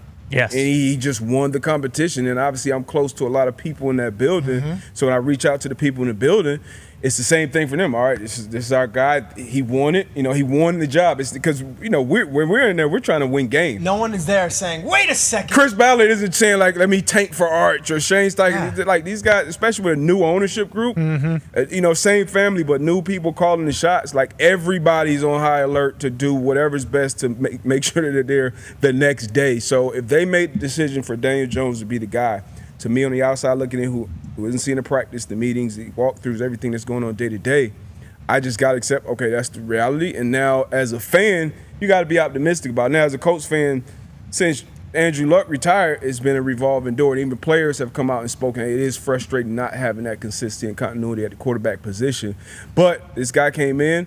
We've seen Baker Mayfield. We've seen Sam Darnold. We've seen Geno Smith go to other places, fresh starts, and become better players and kind of reach that potential. So that's the only thing you can hope for at this point. And he has the pieces around him. So, I mean, we got to see it. I understand Colts fans been pissed. Draft the guy 4 overall. He doesn't pan out. But, shit, it's a National Football League. Shit happens all the time. May the best man win. And I think there also is this piece to it where if you have Richardson starting and he struggles out of the gates as a 4th overall pick, this is reverse psychology, and he struggles mightily, and then Daniel Jones comes in, you're not going back to Richardson. In this case, Daniel Jones starts, all right, it doesn't work out. Now you've got your 4th overall pick. He had some time, and it's like, okay, now it's on your plate. Like, now it's your opportunity. It almost might benefit him if it doesn't work out for Jones out of the gates. Either way, whatever he was going to do on the field this year was going to be like it's like, hey, this is your last chance. You got to prove whether or not you're going to be the guy. So if he doesn't start and then he gets an opportunity and he comes in and he wins, he goes 5-1 or whatever and looks good, like, yeah, he might get that opportunity. But I agree, like, if he would have started and they start 0-4, like, he's done. He's not going to be the Colts quarterback. I don't like the shit from the agent either. Yeah. I don't like that shit coming out. Like, just shut up. It's already enough on Anthony Richardson's 100%. Plate. It's already enough noise around him. It's going to be talked about. Whenever you're in a quarterback battle in the National Football League, it's going to be a big story. We don't need to hear these side conversations with, the trust and this and that. Because when I listen to Anthony Richardson talk, and this is all through training camp, and then after Daniel Jones was named the starter, he's saying all the right things. Yeah. He's sounding more mature. He's sounding like he's learning. Hey, I just got to stay ready. You're one play away. So you don't want that outside noise of somebody that's representing you. We lost the trust, and it's a lot to talk about. And it's like, let him go to work and figure it out. And when his number is called, which inevitably it will be again, maybe not in Indianapolis, you want him to go out there and show what it is and that he can do on the field when he gets his shot. NFC South is always going to be, like, they could always win the NFC South. As good as the Texans are, like the Colts, like that division, like you could compete in that division. AFC South, AFC South. AFC South. Titans and Jaguars are probably not there yet. So, like, you look at the Colts, they have a lot of veteran pieces. They've got a, good fan base. They've got a good home field advantage. To me, they should be competitive this year. Should be. Yeah, they got a good fan base if they're in it by week 10. That's most fan bases. Did they bail last year? Yes, but that's the thing. People are kind of sick of it because they don't. Well, they're not going to they're not going to do anything this year either. Every week, the Giants would trot out, here's Chris Snee and Justin Tuck, and here's David Deal for the last 10 years. They do and let's honor the 07 and 2011 champions. It's 2025. Exactly. The Colts are getting towards that maybe. When you have a new quarterback, they're there. Here's Reggie Drain, and here's Edgerrin James, and here's Pat McAfee, and we're still the Colts, but it's like, guys, we want to be relevant now. Yeah. They are still there, it feels like. It's been a decade since they won the division. Yeah, Is that right? Yeah, they haven't won the division since 2014? I think it was before Andrew Luck. Or did Andrew win rookie year? We won multiple divisions. Okay. I don't know. See? Those have to be road 2014. playoff games, 2014 was the last time. They beat the Chiefs in the playoffs in the wild card. Big comeback. Yeah, and then Here. In Indy, then they beat the Broncos in the divisional in Denver, and then they got shit pumped in New England. We got cheated, but with Andrew Luck as quarterback. Yes, that was the year. That was the DeQuell Jackson gets the pick, gets the ball over. Yep. Okay, yes. 38-10. Yes. I think LeGarrette Blount I had took a 3 piss next to touchdowns. Ryan Grigson in the press box that game, and I'm like, I'm sorry, bro. And he's like, yeah, fuck it. Shut up, Ferger. It's a good game at halftime. I like Grigson. Oh yeah. I thought he was going to get some opportunities. Where's he at, Minnesota now? Still He'll get Minnesota. another Yeah. shot. Minnesota. He'll get another They've got a good front office there. He's ginormous. He'll probably come back home next year. Kwesi Adolfo-Mensah looks like Wood Harris right now. He looks like Julian Campbell. He's got the mustache. Got the mustache. I haven't seen the mustache. I haven't seen the Yeah, look. it's I pretty need to pretty watch good. that this I week. saw it. I said, "Holy shit, that's Avon Barksdale." That's it. I like the wire. He been piecing together quite the roster. He has. They have. Vikings are loaded. It's just if this kid's good. Yep. Big question. I don't know. Find out. Gonna find out early. Mad Dog had a take on Michigan. They Yeah. think they're Notre Dame. That's a good point. You ain't Notre Dame. Is that what he was mad about today? Yeah. Oh, That they think they're like that they have this, and AJ's obviously Ohio State, but like Michigan gets this penalty, and Michigan still carries themselves like they're above it all, and there's some class thing. Like, no, you just got you just got penalized. AJ Hawk, if you'd like to comment. I mean, I don't know how. Doesn't matter. It doesn't matter. That's all that matters between the lines. We don't talk about TCUN, bro. They paid that kid No, we $10 don't million? Apparently. Did they? That's the Over rumor. what? How many years do you think he has to stay to get all 10? I don't know. $10 million? 3? I mean, you And they've got it's He's there. Larry Ellison believe and his, any of and those his lady are like just like funding everything now. I mean, it's cool. It's cool. I mean, it's something. Be probably a good time to go to Michigan. Michigan's great. Yeah, right, AJ. Right, AJ? Which part? What's great? If They're a good Flannery- football team. They're a great football team. I'm not denying that. They were. I don't have any desire to go, but yes, they are. I respect them. I have never been to Ohio State game. Really? Yeah, Really, never. Strags. You got to try it. Come on, man. Went to the pro day a couple times, but I've never been to a game. I went to Michigan a few times. That big house is awesome. You should go week 1, Texas, Ohio State. Week 1, Texas, and that's on Saturday, noon? Yeah. Mm-hmm. Be a good one. Huh. I'd be the one to go to. Might be something to think about. Go, Strags. Something to think about. Who's their cupcake in week 2 or 3? I like seeing a win. Probably Miami, Akron- Ohio? Akron or- Okay. They do play. They play Grambling. They play Grambling. I know Ohio is also on the schedule too. Ohio, the Bobcats. That's who I'm thinking of. Athens. It's one of their only home games. That's a night game. Quick trivia. Who's the greatest college basketball player out of the University of Ohio? Clark Kellogg's boy. Yeah, Clark. Tim Kirchigan. Tim Kirchigan. Wally Zerbiak, Miami of Ohio. That's my Not- Ohio. not- not- Gary Trent, the Shaq of the Oh, Map. yeah. Gary Player. Trent. Great. Yeah, you're I right. missed that. Didn't have that one. That was Timmy K. We're leaking gas here, guys. Timmy K played at Duke. Yeah. Who did? He was Bobby Hurley before Bobby Yeah. Hurley. Okay. Yeah. Tim Kirchin actually is the one that threw the pass to Leitner. No. Jay Billis? No. No, it's great. It was Grant Hill, but I understand how you was could make great. that What, mistake. Did Tim Kirchin really go to Duke, or he's just BS? No, we just have a picture no. of him just fucking driving by Cal Ripken Jr. to the cup. So it was, Straight up hooping. Yeah, had no idea that Tim Kirchin was a grade A hooper. He is. He can ball. Yeah. That's it.